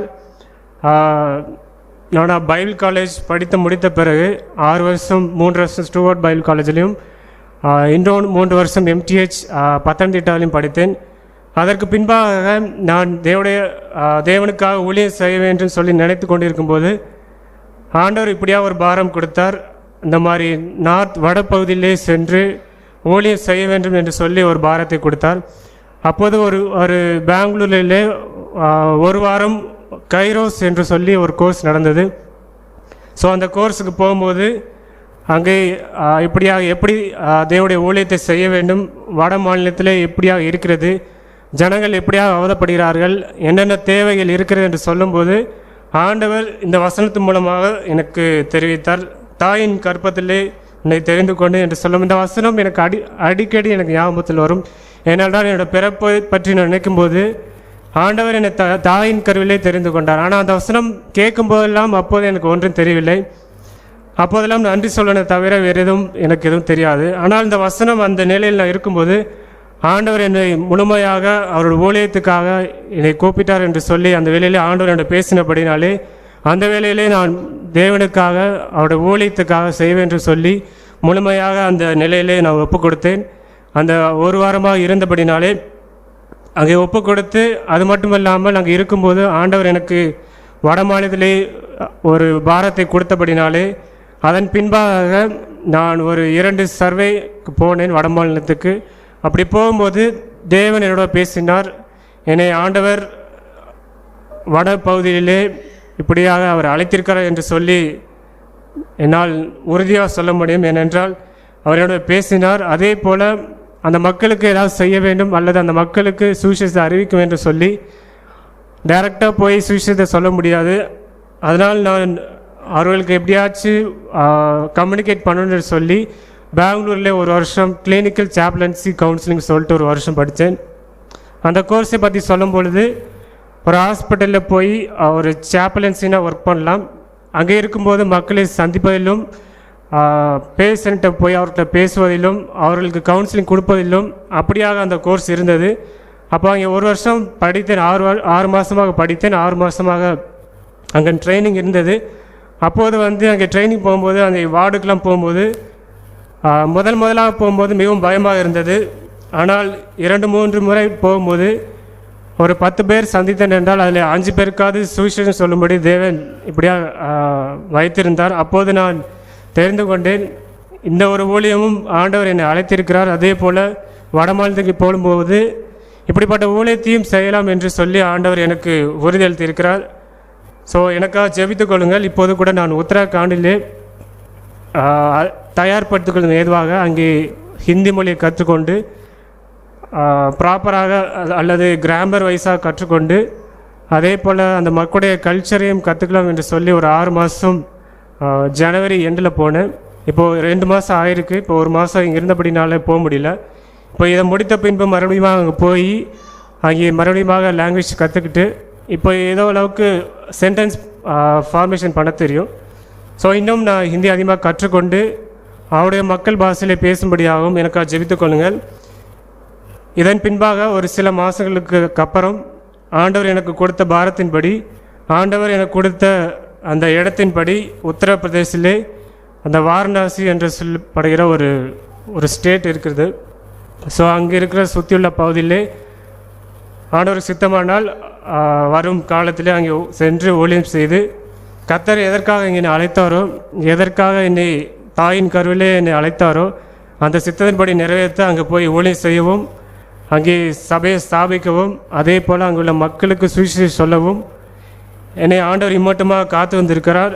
ஸோ அங்கே போய் நான் ஊழியம் செய்யும்போது அவனுடைய கிருபை என் மேலே இருக்கும்படியாகவும் அவருக்காக இன்னும் நான் நிறையா ஊழியம் செய்யும்படியாகவும் எனக்காக ஜெபித்துக் கொள்ளுங்கள். அதே போல் இந்த வேலையில் நான் நன்றி சொல்ல நான் கடமைப்படுகிறேன். என்னுடைய பெற்றோருக்காக நான் நன்றி செலுத்துகிறேன். ஏனென்றால் ஒரு ஆவிக்குரிய பெற்றோரை கொடுத்தபடினாலே நான் இந்த வேலையிலே நிற்க முடிந்தது. எல்லாரும் சொல்வார்கள், ஊழியக்கார குடும்பத்தில் பிறந்தால் கஷ்டமும் எல்லா துன்பமும் தான் வரும் தான் சொல்வார்கள். ஆனால் என்னுடைய பார்க்கும்போது எப்படி ஆண்டவருக்குள்ளாக இருப்பது என்று கற்றுக்கொண்டேன். அதே போல் எப்படி விசுவாச வாழ்க்கையிலே இருப்பது என்று சொல்லி அப்பா மூலமாக கற்றுக்கொண்டேன். இதை எல்லாமே என்னுடைய வாழ்க்கைக்கு அல்லது என்னுடைய ஊழியத்தின் பயணத்திலே இது எனக்கு மிகவும் பிரயோஜனமாக இருக்கிறது. அவளுடைய வாழ்க்கையை நான் பார்க்கும்போது அவர் எப்படி வாழ்ந்தார்கள், இப்போது எப்படி 4 பேரை வளர்த்து அவர்களுக்கு 3 பெண் குழந்தைகளுக்கும் அவர்களை வளர்த்து திருமணம் கற்றுக் கொடுத்து இப்போது 4ஆவதாக நான் நிற்கிறேன். இப்போது கூட கமெண்டேஷன் என்று சொல்லும்போது அவர்களுக்கு 25 வருஷமாகவே அவர்களுக்கு ஒரு ஆசை இருந்தது. ஸோ இந்த நாளிலே அந்த 25 வருஷம் சபையை ஆரம்பித்தும் அதே போல் 25 வருஷம் முன்பதாக அவர்கள் என்னை தாயின் கருவிலே என்னை அர்ப்பணித்ததுக்கும் அதே போல் இப்போ எனக்கு 25 வயசு ஆகிறது. இப்போது என்னை ஆண்டவருக்கு சம்பவத்துக்கு முன்பாக சபையருக்கு முன்பாக என்னை அவர்கள் அர்ப்பணிக்கிறார்கள். ஸோ அதுக்கு தேவனுக்கு நான் நன்றி செலுத்துகிறேன். அதே போல் தேவன் என்னை மட்டுமாக காத்து வந்ததுக்கு நான் நன்றி செலுத்துகிறேன். ஏனென்றால் என்னுடைய பிறப்பிலும் அதே போல் 8வது படிக்கும்போது ஒரு சில விபத்து ஏற்பட்டது. அதனிலும் ஆண்டவர் என்னை காத்து கொண்டார். அதே போல் கொரோனா டைம் காலத்திலே இன்னொரு மரணத்துக்குள்ளாக போயிட்டு திரும்பி வந்தேன். அப்படியாக நான் காணப்பட்டேன். ஸோ ஒவ்வொரு முறையும் என்னுடைய விபத்துக்களை பார்க்கும்போது ஆண்டவர் எனக்காக ஒரு திட்டத்தை வைத்திருக்கிறார். அந்த திட்டத்தை நிறைவேற்ற நான் அதற்காக நான் ஓடுவேன் என்று சொல்லி நான் சபையருக்கு முன்பாக நான் அறிவிக்கிறேன். அதே போல் எனக்காக ஜெபித்துக் கொள்ளுங்கள். என்னுடைய ஊழியம் எப்படிப்பட்டதாக இருக்க வேண்டும், அதே போல் எதற்காக அழைத்தாரோ அதன்படி நான் ஓடத்தக்க ஆண்டவர் என்னை உதவி செய்வாராக. தேவனுடைய நாமும் மகிமைப்படுவதாக. 3 சகோதரர்கள் முன் வந்து தம்பி மகளை போட்டுக்கும்போது அவனுக்காக நாம் ஜெபிக்க இருக்கிறோம். மத்தியிலே வந்திருக்கிறதான சகோதரர் ஜட்ஜி வர்கீஸ் அவர்களை முன்னால் நான் அழைக்கின்றேன். அதே போல் இங்கே வந்திருக்கிறதான சகோதரன் ஞானகுரு அவர்களை நான் அழைக்கின்றேன். இந்த மத்தியிலே எங்களுடைய பரம்பக்குடியிலிருந்து அனுப்பின அனைவர்கள் என்றாலும் அவங்க அங்கே உள்ளிட்டு சேர தம்பி கிருஷ்ணன் பிரபு 3 நபர்களையும் இந்த இடத்துல நான் அழைக்கிறேன். 3 நபர்கள் விசேஷமாக சுருக்கமாக தம்பி சௌரன் நாகேந்திரன் அவர்களையும் நான் அழைக்கின்றேன். 4 பேரும் ஒரு நிமிடம் சுருக்கமாக சௌரனுக்காக நாம் ஜெபித்து அவன பிரச்சனை காரியத்திலே நாம் கடந்து போகலாம். Heavenly Father, we thank you and praise you for this wonderful time. Thank you that thou art a God who knows the desires of each of our hearts, and thou art a Father who fulfills our desires according to thy will and purposes. Father, especially we thank you for this joyful moment in which we could gather like this, especially commit our dear brother Simeon into thy care. Thank you for calling him and separating him for the glorious ministry of our God, and thank you for the way that you have worked in his heart. Thank you for the way in which you have equipped him.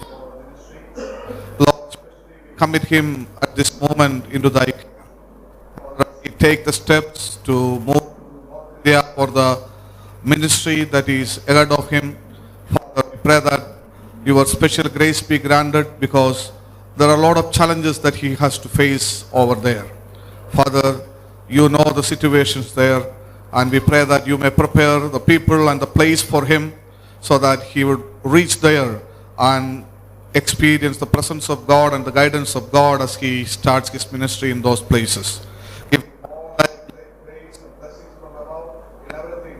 Your name alone may be glorified. Once again commit Simeon into thy care, and ask this humble prayer in the precious name of our Lord and Savior Jesus Christ. Amen.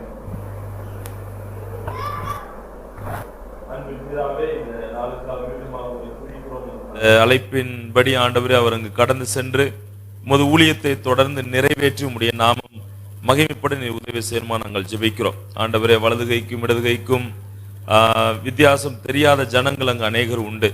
உம்முடைய பெயரை கூட அவர்கள் கேட்காத ஜனங்கள் எல்லாம் இருக்கிறதாக நாங்கள் பார்க்கிறோம். அந்த மக்கள் மத்தியில் ஊழியம் செய்யும் போது விசேஷித்த கிருபைகளால் அந்த மகனை நீர் நிரப்பி தேவையான ஞானத்தையும் கொடுத்து நீர் ஊழியத்தில் உதவி செய்யணுமா நாங்கள் ஜெபிக்கிறோம். எதிர்கால காரியங்களுக்காக ஜெபிக்கிறோம், தேவைகளுக்காக ஜெபிக்கிறோம். இப்போது கூட மொழியை கூட கற்று வருகிறார். தொடர்ந்து நல்ல முறையில் கற்றுக்கொண்டு உமது ஊழியத்தை நிறைவேற்ற உதவி செய்யும். மகனை ஆசீர்வதியும், ஊழியத்தின் பாதையில் இன்னும் அதிகமாய் வல்லமையாய் பயன்படுத்தும். ஆண்டவராய் இயேசு கிறிஸ்து நாமத்தினால் ஸ்தோத்திரத்தோடு ஏறெடுக்கிறோம் எங்கள் ஜீவுள்ள நல்ல பிதாவே, ஆமென்.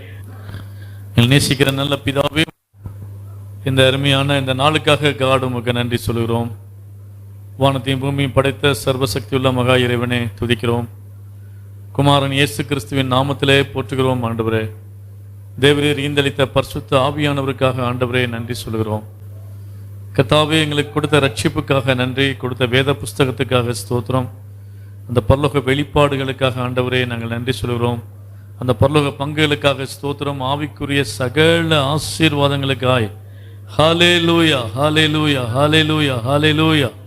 பிதாவே, உம்மை போற்றுகிறோம், வாழ்த்துகிறோம், வணங்குகிறோம். ஆண்டவரே, உம்முடைய திருப்பாதம் பணிந்து நன்றி நிறைந்த உள்ளத்தோடு சாஷ்டாங்கமாக விழுந்து உம்மை துதிக்கிறோம்ப்பா. நீர் மகிமைப்படுவீராக. ஆண்டவரே, நாங்கள் உம்மை நினைக்கும் போது எங்கள் உள்ளம் பூரிப்பாகிறது. கர்த்தாவே, எங்கள் எஜமானனே, உம்முடைய திருப்பாதம் நன்றி நிறைந்த உள்ளத்தோடு பணிகிறோம் அப்பா. எங்கள் எஜமானனே, எங்களை போஷிக்கிறவரே, எங்களை வழிநடத்துகிறவரே, எங்களை உடுத்துகிறவரே, எங்களை கரம் பிடிக்கிறவரே, எங்கள் மேல் எப்பொழுதும் நினைவாய் இருக்கிறவரே, உம்மை துதிக்கிறோம். ஆண்டவரே, அழைத்தவர் உண்மையுள்ளவராயிருப்பதற்காக அப்பா உமக்கு ஸ்தோத்திரம். கர்த்தாவே, எங்கள் உள்ளம் உடைகிறது. நாங்கள் உண்மையற்றவர்கள் ஆண்டவரே, இல்லை உண்மையற்றவர்கள் ஆண்டவரே. ஆனால் நீர் எப்பொழுதும் உண்மையுள்ளவராக இருக்கிறார். எல்லா சமயத்திலும் உண்மையுள்ளவராக இருக்கிறார்.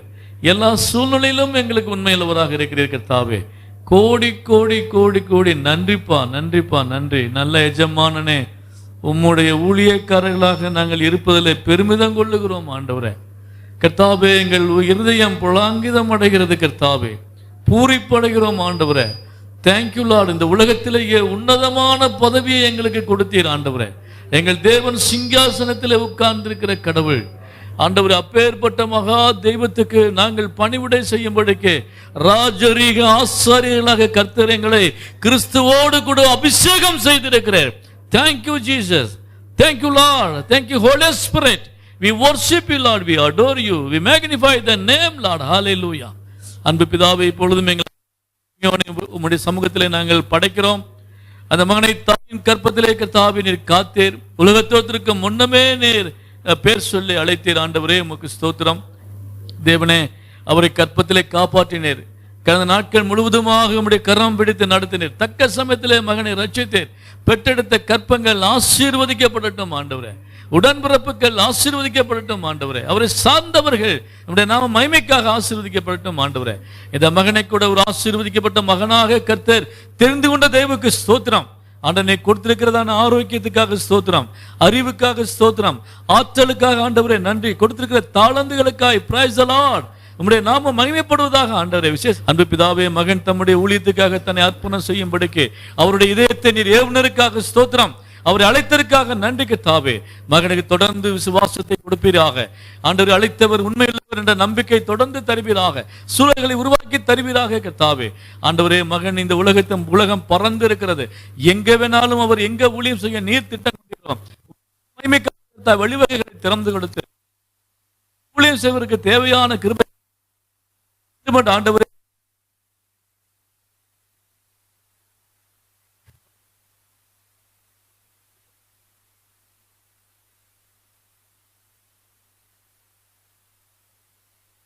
தேவனே மகனுடைய ஆத்துமாக்களை மகனுக்கு கொடுத்தரலாம். ஊழியம் செய்யக்கூடிய அறிவையும் யுத்தியையும் புத்தியையும் கத்து பலனையும் கத்து கொடுப்பீராக. நாம் மகிமைக்காக கத்த நடத்த ஒப்பு கொடுக்கிறோம். ஆண்டவரே மகிமைப்படுவீராக. ஆண்டவரே இருக்கிற இடத்துல இந்த சபையை கொடுத்து ஆண்டவரே எத்தனை ஆத்துமாக்களை உம்மாலே இவர் மூலமாக தெரிந்து கொள்ள முடியுமோ அத்தனை ஆத்துமாக்களை தெரிந்து கொண்டு பரலோகத்தை நிரப்ப நாங்கள் ஒப்புக் கொடுக்கிறோம். ஆண்டவரே மகனுடைய எதிர்காலத்தை ஒப்புக் கொடுக்கிறோம். மகிமைப்படுங்க.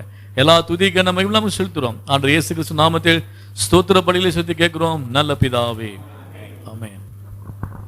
பிதாவானவர் கனம் பண்ணுவார் என்கிற வார்த்தையின்படி அவரை கனப்படுத்தி இம்மட்டும் நிலைநிறுத்தி ஆசீர்வதித்ததற்காக ஸ்தோத்திரம். ரட்சிக்கப்படும்படி அநேகர் அக்கினியிலிருந்து இழுத்துவிடப்படும்படி அவர் மூலமாக உம்முடைய ஊழியத்தை நிறைவேற்றும்படி கிருபை இருக்கட்டும். நீ பலப்படுத்த ஆண்டவர் உங்களுடைய திட்டத்திலே மையத்திலே வைத்து ஆண்டவரே மகனை நீ பலப்படுத்த முடியாது, பக்குவப்படுத்த முடியாது, பயன்படுத்த முடியாது. நாங்கள் ஜெபிக்கும் நாமே மேம்படுத்தும் எங்கள் ஆண்டவரும் கர்த்தரும் இரட்சகருமாய் இருக்கிறார் இயேசு கிறிஸ்துவ நாமத்தில் துதி ஸ்தோத்திர பலிகளோடு கூட எங்கள் ஜெபத்தை எடுக்கிறோம் எங்கள் ஜீவனுள்ள நல்ல பிதாவே. ஆமென். ஸ்தோத்திரம். I thank the Lord for this opportunity to be with you this morning. இந்த காலை வேளையில் உங்களோடு கூட இருப்பதற்கு ஆண்டவர் கொடுத்த சந்தர்ப்பத்திற்காக நான் அவரை துதிக்கின்றேன், நன்றி செலுத்துகிறேன். I'm glad and grateful to the Lord for this joyful moment in which I could join with you and meet all of you and share from God's word. இப்படிப்பட்ட சந்தோஷமான நேரத்திலே உங்களோடு கூட இந்த கூட்டத்தில் ஐக்கியப்படவும் ஒருவரை ஒருவர் சந்திக்கவும் ஆண்டவர் கொடுத்த வாய்ப்பிற்காகவும் அவரை துதிக்கிறேன். நான் நன்றியுள்ளவனாக சந்தோஷமுள்ளவனாக இருக்கிறேன். We have a lot of things to thank our Lord this morning. இந்த காலை வேளையில் தேவனை துதிப்பதற்கென்று பல விஷயங்கள் பல காரியங்கள் உண்டு. First of all, there are so many servants of God who are doing the great ministry and we were hearing from them how the Lord is using them. முதலாவதாக இங்கே ஊழியர்களை எண்ணி நாம் ஆண்டவரை துதிக்க வேண்டும். தேவன் எவ்வாறு நமது ஊழியர்களை பயன்படுத்துகிறார், ஊழியத்தின் பாதையில் நடத்தி செல்லுகிறார் என்பதை நாம் கேட்டோம். அவர்களுக்காக நாம் ஆண்டவரை துதிக்க வேண்டும். And at the same time I am very glad that some of them are my students used by God in these places. அதே வேளையில் கேட்ட இந்த சாட்சியின் அடிப்படையிலும் என்னுடைய மாணாக்கர்கள் அநேகர் இருக்கிறீர்கள், அவர்கள் தேவனால் பயன்படுத்தப்படுகிறார்கள் என்பதை கேட்கும் போது நான் மிகுந்த மகிழ்ச்சியுள்ளவனாக இருக்கிறேன். And at the same time I thank the Lord for this assembly testimony in this place.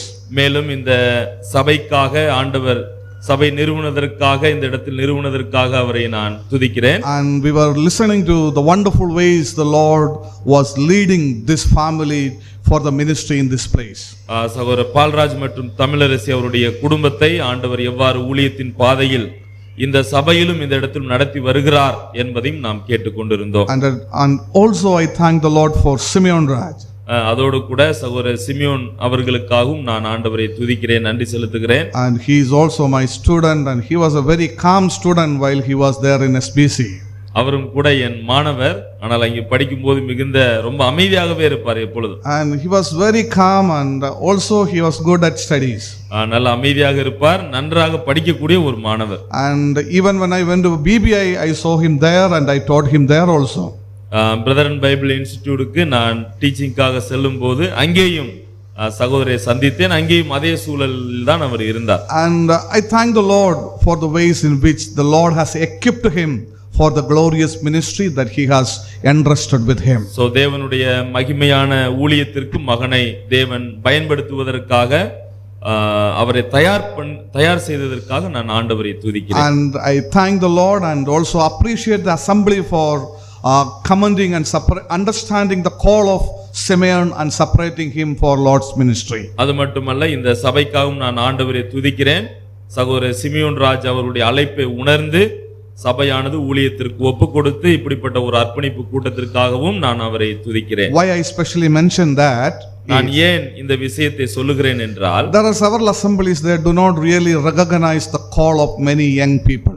அநேக வாலிபர்களுக்கு தேவன் கொடுத்த அழைப்பை பல சபை அறிந்து கொள்வதில்லை. And they suppress them and finally they will be in confusion what to do. அவர்கள் என்ன செய்கிறார்கள்? அந்த சபையார்கள் அந்த வாலிபர்களை நசுக்குகிறார்கள். அவருடைய அழைப்பை அறியாமல் அவர்களுக்கு என்ன செய்வதென்றே தெரியாமல் போய்விடுகிறது. It's always important for the responsible members of the assembly to understand the call of the Lord in relation to each of the members in the assembly and use them for the glory of God. எனவே சபையில் உள்ளவர்கள், சபையில் உள்ள உறுப்பினர்கள் விசுவாசியினுடைய தாளந்துகள், வரங்கள் என்ன என்பதை அறிந்து அவர்களை எந்தெந்த விதத்தில் பயன்படுத்த வேண்டும் என்பதை அறிந்து அவர்களுக்கு கொடுக்கக்கூடிய முக்கியத்துவத்தை நாம் கொடுத்து ஊழியத்தில் பயன்படுத்த வேண்டும். I thank the Lord and at the same time I am expressing my gratitude to the responsible brethren for granting me this privilege to share from God's word. தேவனுடைய வார்த்தையிலிருந்து இந்த நாளிலே உங்களோடு பகிர்ந்து கொடுப்பதற்கு ஆண்டவர் கொடுத்த சந்தர்ப்பத்திற்காகவும் இந்த சபையார் எனக்கு கொடுத்ததை என்னையும் இந்த சபையாருக்கும் என் அன்பான நன்றிகளை நான் தெரிவிக்கிறேன். For our short meditation, I would like to take your attention to one of the familiar passage in the Gospel of Matthew. நம்முடைய வேத தியானத்திற்காக எல்லோராலும் பழக்கப்பட்டு நன்கு அறியப்பட்ட பகுதியாக இருக்கக்கூடிய மத்தேயு சுவிசேஷத்திலிருந்து நாம் சிந்திக்கலாம். Gospel of Matthew chapter 28 verses 18 to 20. மத்தேயு எழுதின சுவிசேஷம் 28ஆம் அதிகாரம் 18 20 வசனங்கள். மத்தேயு எழுதின சுவிசேஷம் 28ஆம் அதிகாரம் 18 20 வசனங்கள். சமீபத்தில் வந்து அவர்களை நோக்கி, வானத்திலும் பூமியிலும் சகல அதிகாரமும் எனக்கு கொடுக்கப்பட்டிருக்கிறது. ஆகையால் நீங்கள் புறப்பட்டு போய் சகல ஜாதிகளையும் சீஷராக்கி பிதா, குமாரன், பரிசுத்தாவியின் நாமத்திலே அவர்களுக்கு ஞானஸ்நானம் கொடுத்து, நான் உங்களுக்கு கட்டளையிட்ட யாவையும் அவர்கள் கைக்கொள்ளும்படி அவர்களுக்கு உபதேசம் பண்ணுங்கள். இதோ உலகத்தின் முடிவு நீங்கும் சகல நாட்களிலும் நான் உடனே கூட இருக்கிறேன் என்றார். This is a very familiar verses to all of us.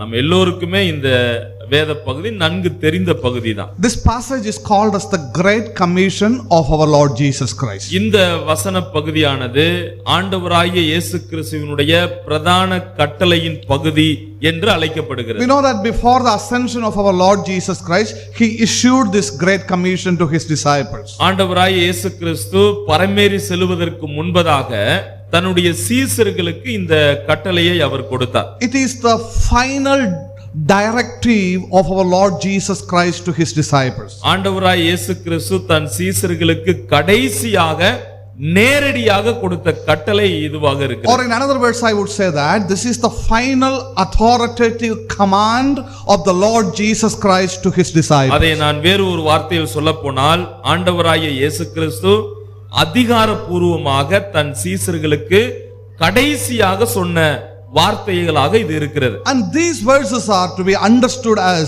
the marching orders given by our Lord Jesus Christ to the church. இந்த வார்த்தைகள் எல்லாம் நாம் இப்படியாக புரிந்து கொள்ள வேண்டும். ஆண்டவராகிய இயேசு கிறிஸ்து சபை எவ்வாறு ஒரு படை வீரர்களாக அணிவகுத்து செல்ல வேண்டுமோ அது போன்றதான ஒரு விஷயத்தை இயேசு கிறிஸ்து சொல்லி இருக்கிறார். He was exactly telling to his disciples what the Lord expects each of his children to do when he is absent physically from this world. அதுபோலத்தான் ஆண்டவராய் இயேசு கிறிஸ்து சீஷர்களுக்கு சொல்லும்போது, இயேசு கிறிஸ்து இந்த உலகத்தில் இல்லாத பட்சத்தில், இல்லாமல் இருக்கும்போது நீங்கள் எவ்வாறு அவருடைய இந்த ஊழியத்தை நீங்கள் செய்ய வேண்டும். So this is what his disciples must do in this world. So இந்த உலகத்தில் இப்படித்தான் இந்த சீஷர்கள் செய்ய வேண்டும் என்பதற்காக இந்த வசனங்களை சொல்லுகிறார். Now when you look at the disciples after the ascension of our Lord Jesus Christ, ஆண்டவராகிய இயேசு கிறிஸ்து பரமேறிய பின்பு சீஷர்களை நீங்கள் கவனித்து பாருங்கள். The disciples took this command very seriously. இந்த சீஷர்கள் ஆண்டவர் கொடுத்த கட்டளையை ரொம்ப சீரியஸா, ரொம்ப ஜாக்கிரதையாக அவர்கள் எடுத்துக்கொண்டார்கள். They went into the world. அவர்கள் இந்த உலகத்திற்கு சென்றார்கள். They shared the gospel of Jesus Christ to the people. ஆண்டவராய் இயேசு கிறிஸ்துவின் சுவிசேஷத்தை மக்களுக்கு எடுத்துச் சொன்னார்கள். Thousands upon thousands were saved and added into the church. ஆயிரத்திற்கு மேற்பட்ட ஜனங்கள் ரட்சிக்கப்பட்டார்கள், அவர்கள் சபையில் சேர்த்துக் கொள்ளப்பட்டார்கள். And their message was so powerful in the world. அங்கே அந்த உலகத்தில் சீஷர்கள் சொல்லப்பட்ட அந்த செய்தி வல்லமையுள்ளதாக இருந்தது. Their witness in the world was so effective. இந்த உலகத்தில் அவர்களுடைய சாட்சி மிகுந்த எல்லோராலும் தெரியும்படி இருந்தது. And even in the book of Acts chapter 17 verse 6 we read like this. அப்போஸ்தலர் 17ஆம் அதிகாரம் 6வது வசனத்தில் இப்படியாய் வாசிக்கிறோம். The enemies criticized them by saying that, see, these people are turning the world upside down. தங்களுடைய எதிராளிகளை குறித்து அவர்கள் சொன்னார்கள், இவர்கள் உலகத்தை தலைகீழாக மாற்றக்கூடியவர்கள் என்றும் சாட்சி சொன்னார்கள். Such a powerful ministry it was. So ஆண்டவர் இவர்களுக்கு கொடுத்த ஊழியம் மிகுந்த வெற்றியுள்ள ஒரு ஊழியமாக இருந்தது. That was the testimony of the early church. அதுதான் ஆரம்ப திருச்சபையினுடைய சாட்சியாக இருந்தது. Now this morning my question is, இந்த காலை வேளையில் என்னுடைய கேள்வி என்னவென்றால், what about our churches today? இன்றைக்கு நமது சபை எந்த நிலையில் இருக்கிறது? How much significance we give to the great commission of the Lord today? ஆண்டவராகிய இயேசு கிறிஸ்து சொல்லி சென்ற இந்த மிக பிரதான கட்டளைக்கு எவ்வளவு சபை நாம் முக்கியத்துவம் கொடுக்கிறோம்? Now the great commission that the Lord has given us has turned into a great omission in the churches today. சபைக்கு தேவன் கொடுத்த இந்த பிரதான கட்டளையானது இன்றைக்கு எல்லாராலும் தள்ளப்படுகிற ஒரு கட்டளையாக மாற்றிவிடப்பட்டது. Great commission is undone in the churches today. பிரதான கட்டளை இன்றைக்கு சபையில் செய்யப்படுவதில்லை. The great commission is neglected in the churches today. பிரதான கட்டளை சபைகளால் அது தள்ளப்பட்டு கொண்டிருக்கிறது. Let me ask you a question. உங்களிடம் நான் ஒரு கேள்வியை கேட்கிறேன். When is the last time you had a message from this passage? இந்த நாம் வாசித்த இந்த வேத பகுதியிலிருந்து எப்போது நீங்கள் கடைசியாக செய்தி கேட்டீர்கள்? When is the last time? எப்போது கடைசி செய்தி இந்த பகுதியிலிருந்து கேட்டிருக்கிறீர்கள்? Think about yourselves.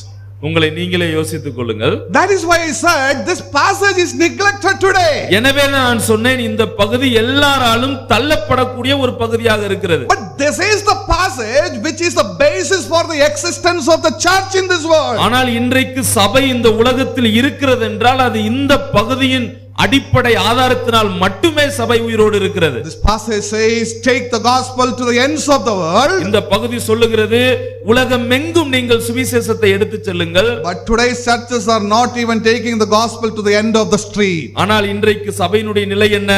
ஒரு தெருவினுடைய முனைக்கு கூட தேவனுடைய சுவிசேஷத்தை எடுத்து செல்ல முடிவதில்லை. That is a sad story of the churches today. அதுதான் இன்றைக்கு சபைக்கு இருக்கக்கூடிய ஒரு மிக வருத்தமான ஒரு விஷயமாக இருக்கிறது. One of the statistics says like this.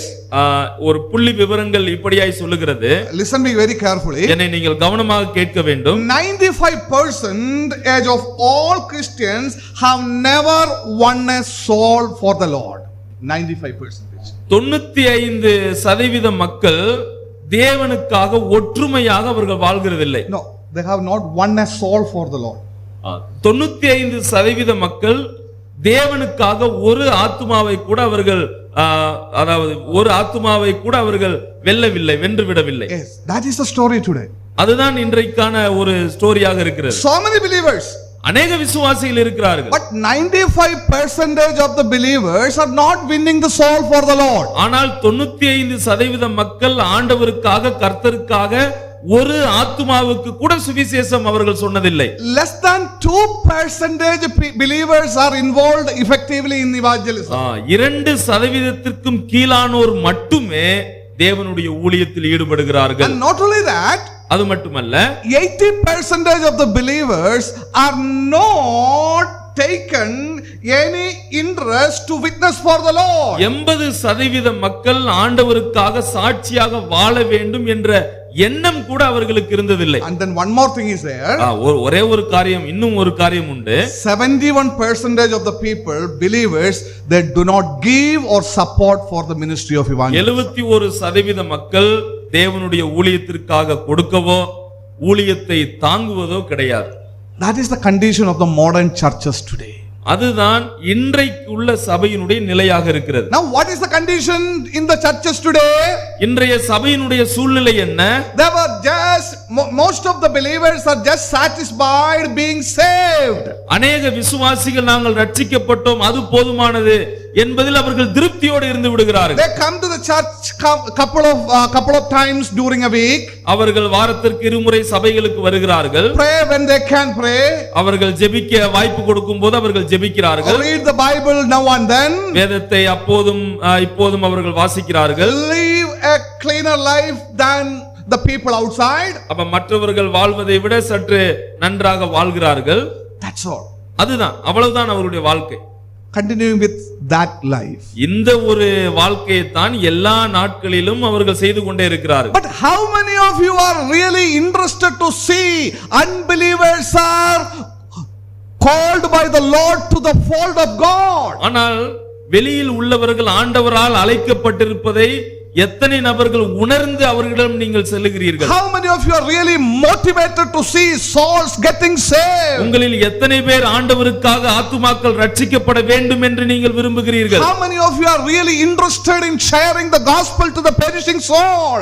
அழிந்து போகக்கூடிய ஆத்துமாக்களுக்காக உங்களில் எத்தனை பேர் நாங்கள் சென்று சுவிசேஷம் அறிவிக்க வேண்டும் என்று விரும்புகிறீர்கள்? Some of us makes excuses, lot of excuses. இந்த விஷயத்தை இப்படி கேட்கும்போது நம்மில் அநேகர் பல குறைகளை நாம் சொல்லுகிறோம். Some of us tell that we have lot of difficulties, situations around us are not suitable, lot of things, we have so many excuses. சொல்லுகிறோம், நமக்கு நிறைய குற்றச்சாட்டுகள் நாம் வைக்கிறோம். எனக்கு சரியில்லை பிரதர், எங்களுடைய சூழ்நிலை சரியில்லை என்று சொல்லி நாம் பல குற்றச்சாட்டுகளை அடுக்கி வைக்கிறோம். But let me tell you one thing very clearly this morning. ஆனால் இந்த காலை வேளையில் தெளிவாக நான் உங்களுக்கு ஒரு காரியத்தை சொல்ல விரும்புகிறேன். In spite of all the conditions around you, நாம் வாழ்ந்து கொண்டு நம்மை சுற்றி இருக்கக்கூடிய சந்தர்ப்பத்தை காட்டிலும், in spite of all the difficulties and all the problems that are there in your life, ஒருவேளை நம்முடைய வாழ்க்கையில் நாம் சந்திக்கக்கூடிய பிரச்சனைகள் இருக்கலாம், பல சூழ்நிலைகள் நமக்கு வித்தியாசமானதாக இருக்கலாம். in spite of every excuses that you offer in your life, உங்களுடைய வாழ்க்கையில் என்னால் அதை செய்ய முடியாது இது செய்ய முடியாது என்று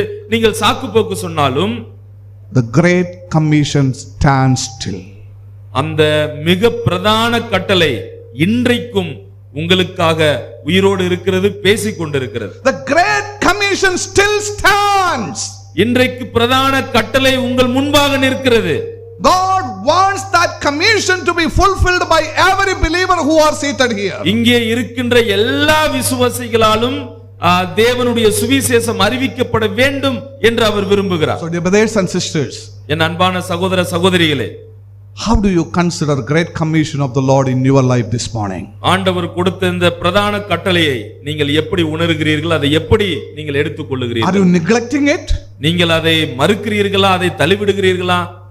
Or are you fulfilling it? அல்லது அவர் கொடுத்த பிரதான கட்டளையை நீங்கள் நிறைவேற்றுகிறீர்களா? Now as we come into these verses, I want to explain few vital truth from this great commission. நான் வாசித்த இந்த வசனங்கள், அதாவது ஆண்டவர் கொடுத்த இந்த மிக பிரதான கட்டளையிலிருந்து சில விஷயங்களை, சில வசனத்தை, வார்த்தைகளை உங்களோடு நான் விளக்க விரும்புகிறேன். The first important thing that I want you to understand from this verse is, இந்த வசனத்திலிருந்து நாம் புரிந்து கொள்ள வேண்டிய முதல் விஷயம் என்னவென்றால், we have a divine mandate or order in this verse. நமக்கு ஒரு தெய்வீக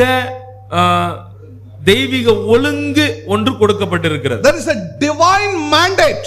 அங்கே தெய்வீக ஒழுங்கை நாம் பார்க்கிறோம்.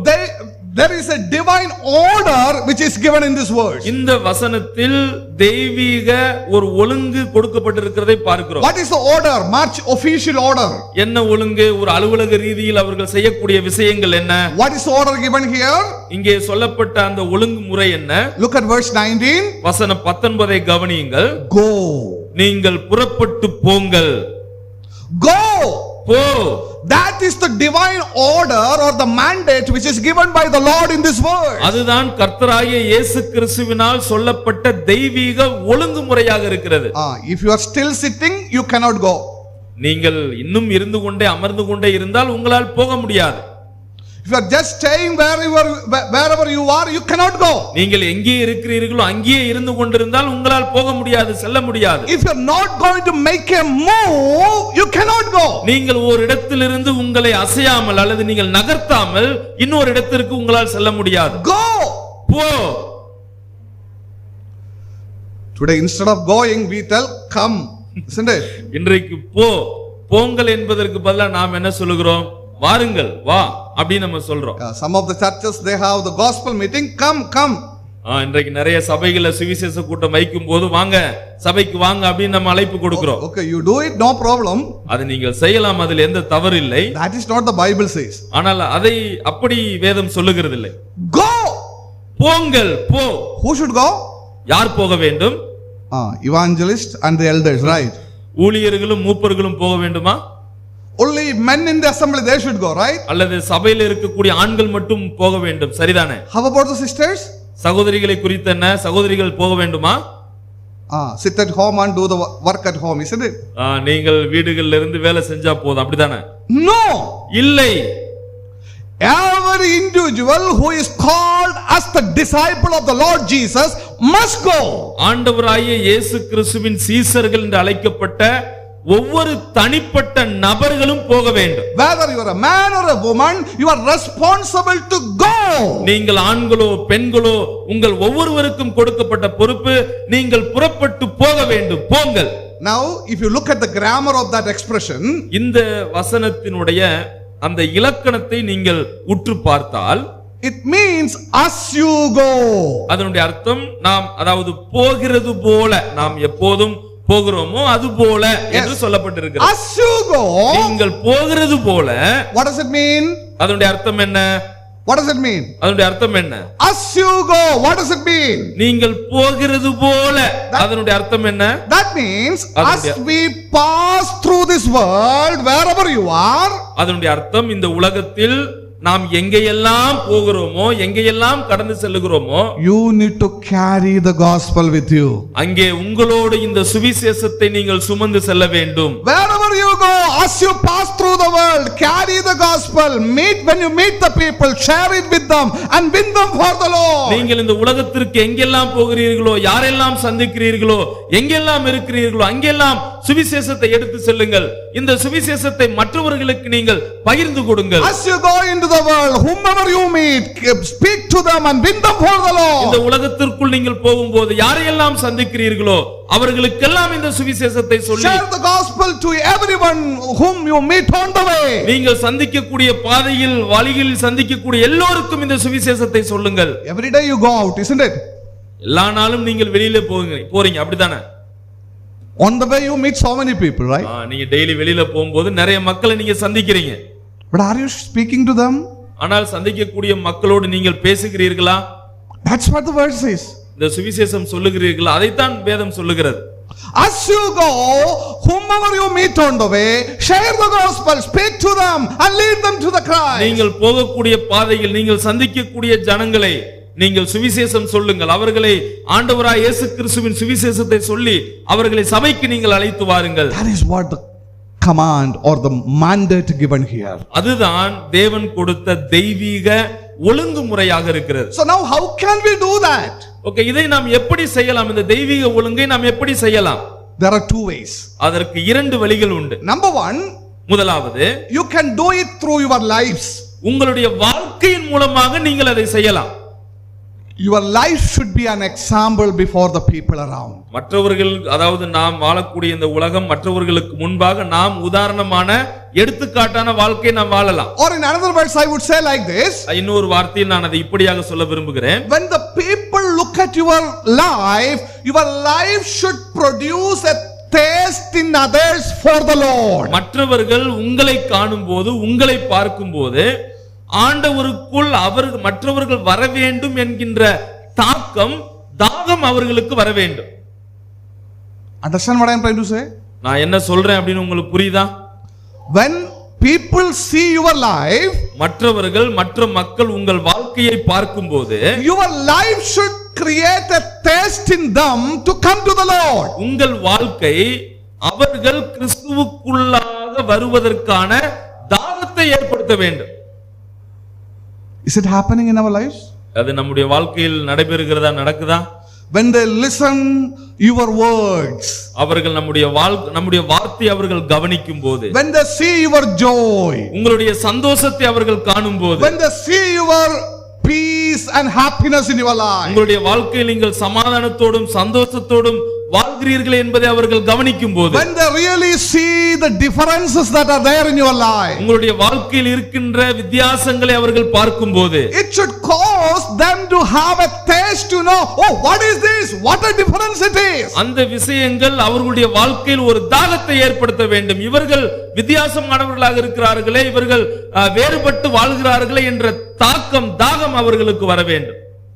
Or in other words, இன்னொரு வார்த்தையில், they should see Jesus in your life. இன்னொரு வார்த்தையில் சொல்ல போனால், இயேசுவை உங்கள் வாழ்க்கையின் மூலம் அவர்கள் பார்க்க வேண்டும். Every day, every moment, the people around should see Jesus in your life. தினந்தோறும் எல்லா நேரமும் மக்கள் உங்களை பார்க்கும்போது இயேசுவை உங்களில் காண வேண்டும். Yes, that is how through our lives we can witness for the Lord in this world. அதைத்தான் நான் சொன்னேன், இந்த உலகத்தில் ஆண்டவருக்காக நம் வாழ்வின் மூலமாக நாம் சாட்சியோடு வாழலாம். So through our lives we can win the people for the Lord. எனவே நமது வாழ்க்கையின் மூலம் அநேகரை ஆண்டவருக்குள்ளாக நாம் கொண்டு வர முடியும், அவர்களை வெல்ல முடியும். And the second thing is through our lips, through our speech.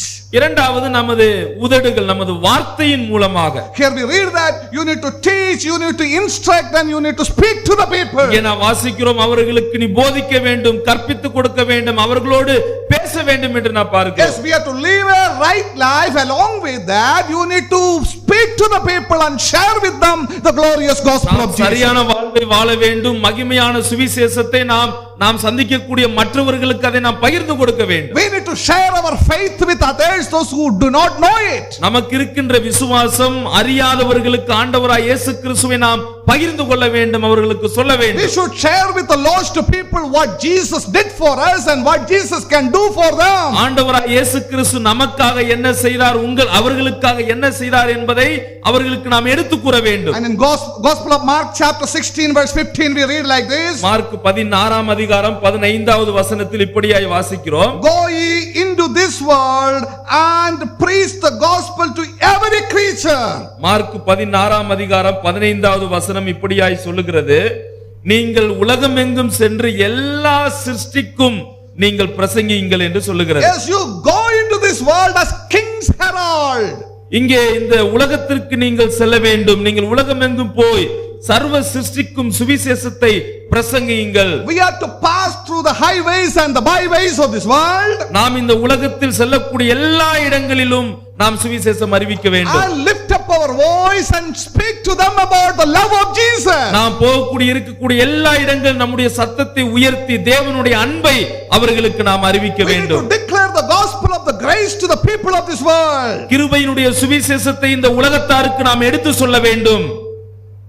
Are we doing that? அதை நாம் செய்கிறோமா? You should go. நீங்கள் போக வேண்டும். You need to make a move. நீங்கள் ஒரு இடத்திலிருந்து இன்னொரு இடத்திற்கு நீங்கள் நகர வேண்டும்.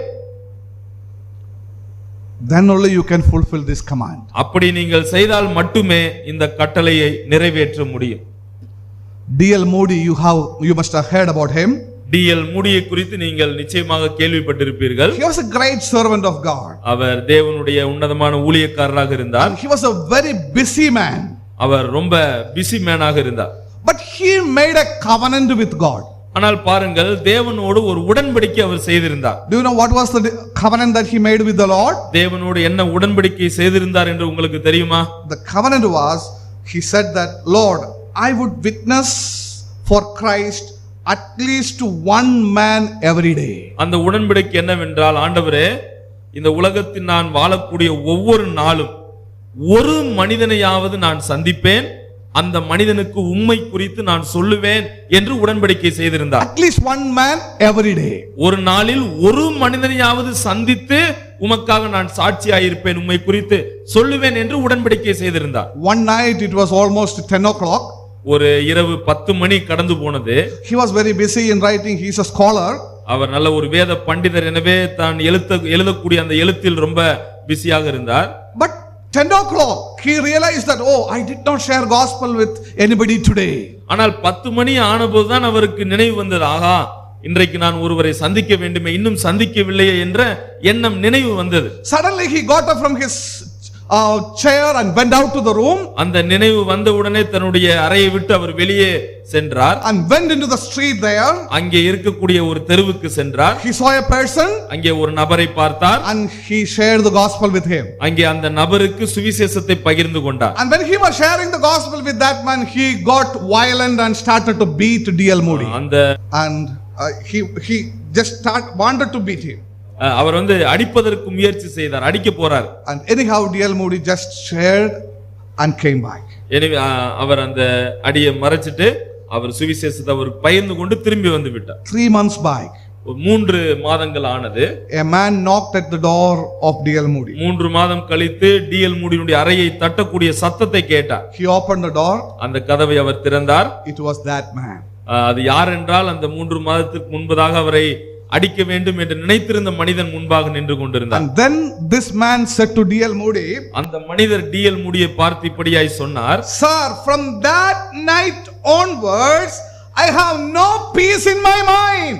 சார், நான் உங்களை அந்த சந்தித்த அந்த இரவிலிருந்து இந்நாள் வரைக்கும் என் உள்ளத்துல எனக்கு சமாதானமே இல்ல அப்படின்னு சொன்னார்.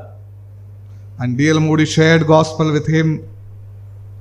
D.L. மூடி அவருக்கு சுவிசேஷத்தை பகிர்ந்து கொண்டார். That person believed in the Lord Jesus Christ. அவர் இயேசு கிறிஸ்துவை விசுவாசித்தார். And he became a zealous servant of God for the Lord. அதன் பின்பு ஆண்டவருடைய ஊழியத்தை செய்வதற்காக அவர் மாறி அவர் தேவனுக்காய் பக்தி வைராக்கியமாய் வாழ்ந்தார். That is what our duty is. அதுதான் நமக்கு கொடுக்கப்பட்ட கடமை, பொறுப்பாக இருக்கிறது. At least one person every day. தினந்தோறும் ஒரு மனிதனுக்காவது ஆண்டவரை குறித்து சொல்ல வேண்டும். It's not the responsibility of the few people, it's the responsibility of everybody who is seated here. யாரோ ஒரு சில குறிப்பிட்ட மக்களுக்காக மட்டும் இது பொருந்துவது கிடையாது. இங்கு அமர்ந்திருக்கிற நம் ஒவ்வொருவருக்கும் இது பொருந்தக்கூடியதாக இருக்கிறது. It's not just get satisfied with your routine life of Christian life in this world. இந்த உலகத்தில் உங்களுடைய கிறிஸ்தவ வாழ்க்கை தினந்தோறும் வாழ்ந்து கொண்டிருக்கின்ற வாழ்க்கை போதும் என்று நீங்கள் ஒரு நாளும் எண்ணி விடாதீர்கள். If the Lord has called or saved you just to worship Him and just to save you from the eternal condemnation, ஆண்டவர் ஒருவேளை உங்களை அவரை ஆராதிப்பதற்கென்று நித்தியத்திலிருந்து உங்களை தப்புவித்தார், அதற்காக ரட்சித்தார் என்று எடுத்துக்கொண்டால், then the Lord must have taken you soon after your salvation to heaven and all these things can be done. அப்படி ஆண்டவர் உங்களை ரட்சித்திருந்தால் நீங்கள் ரட்சிக்கப்பட்ட பின்பு உடனடியாக உங்களை பரலோகத்திற்கு எடுத்திருந்திருப்பார். Isn't it? Worship and all can happen there. ஏனென்றால் பரலோகத்தில் ஆராதனை உண்டு, நீ அங்கே வாப்பா, அங்கே வந்து ஆராதனை செஞ்சு அப்படின்னு எடுத்திருப்பார். But that is not the purpose for which the Lord has called you. ஆனால் தேவன் உங்களை அழைத்த ரட்சிக்கப்பட்ட நோக்கம் அது அல்ல. All these things are there. இந்த விஷயங்கள் எல்லாம் இருக்கிறது, உண்மைதான். But ஆனால் the most significant purpose for which the Lord has called you is you have a story to tell to this world. ஆனால் இந்த உலகத்தில் ஆண்டவர் உங்களை வைத்திருப்பதற்கு ஒரு நோக்கம் உண்டு, ஒரு காரணம் உண்டு. என்ன? நீங்கள் ஆண்டவராய் இயேசு கிறிஸ்துவை குறித்து பறைசாற்ற வேண்டும், அதை நீங்கள் சொல்ல வேண்டும் என்பதற்கு ஆண்டவர் உங்களை இங்கே வைத்திருக்கிறார். Yes, you are here to tell the people who are lost about the love and the saving grace of the Lord Jesus Christ. இந்த உலகத்தில் தன்னை இழந்திருக்கிற மக்களுக்கு ஆண்டவராகிய இயேசு கிறிஸ்துவின் அன்பையும் சுவிசேஷத்தையும் சொல்ல நீங்கள் கடமைப்பட்டிருக்கிறீர்கள். That is the divine mandate given to each one of us. அதுதான் நம் ஒவ்வொருவருக்கும் கொடுக்கப்பட்ட தெய்வீக ஒழுங்குமுறையாக இருக்கிறது. Number 2, இரண்டாவது, we have a divine message. நமக்கு ஒரு தெய்வீக செய்தி ஒன்று இருக்கிறது. We have a divine message. நமக்கு தெய்வீக செய்தி ஒன்று உண்டு. Here our Lord Jesus Christ tells his followers, இங்கே ஆண்டவராய் இயேசு கிறிஸ்து தன்னை பின்பற்றி வந்த சீசர்களுக்கு இப்படியாய் சொல்லுகிறார், you have to teach them, you have to share with them what I have commanded to you. நான் உங்களுக்கு கட்டளையிட்ட யாவையும் அவர்கள் கைக்கொள்ளும்படியாக அவர்களுக்கு உபதேசம் பண்ணுங்கள், கற்றுக் கொடுங்கள் என்று சொன்னார். That means அதனுடைய அர்த்தம், the followers of our Lord Jesus Christ has got a specific message to tell to the world. அப்படி அதனுடைய அர்த்தம் என்ன? கிறிஸ்துவை பின்பற்றக்கூடிய சீசர்கள் ஒரு விசேஷமான சிறப்பான செய்தியை அவரிடமிருந்து பெற்றிருக்கிறார்கள். As we go into this world, இந்த உலகத்திற்குள் செல்லும்போது what we need to tell to the world is very specifically commanded by the Lord. நாம் இந்த உலகத்திற்கு என்ன சொல்ல வேண்டும் என்பதை இயேசு கிறிஸ்துவால் நேரடியாக குறிப்பிட்டு சொல்லப்பட்டிருக்கிறது.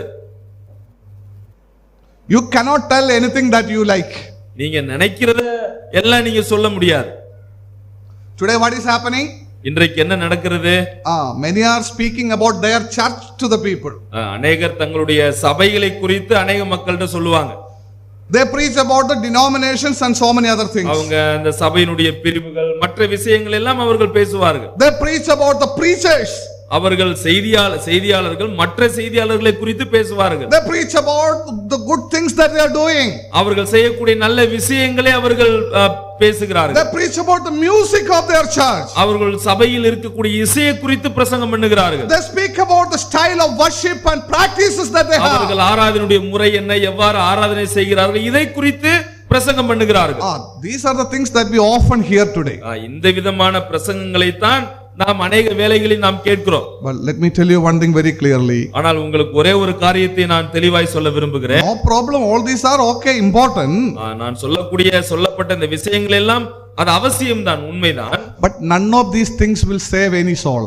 ஆனால் இந்த விஷயங்கள் எல்லாம் எந்த ஒரு ஆத்துமாவையும் ரட்சிக்காது.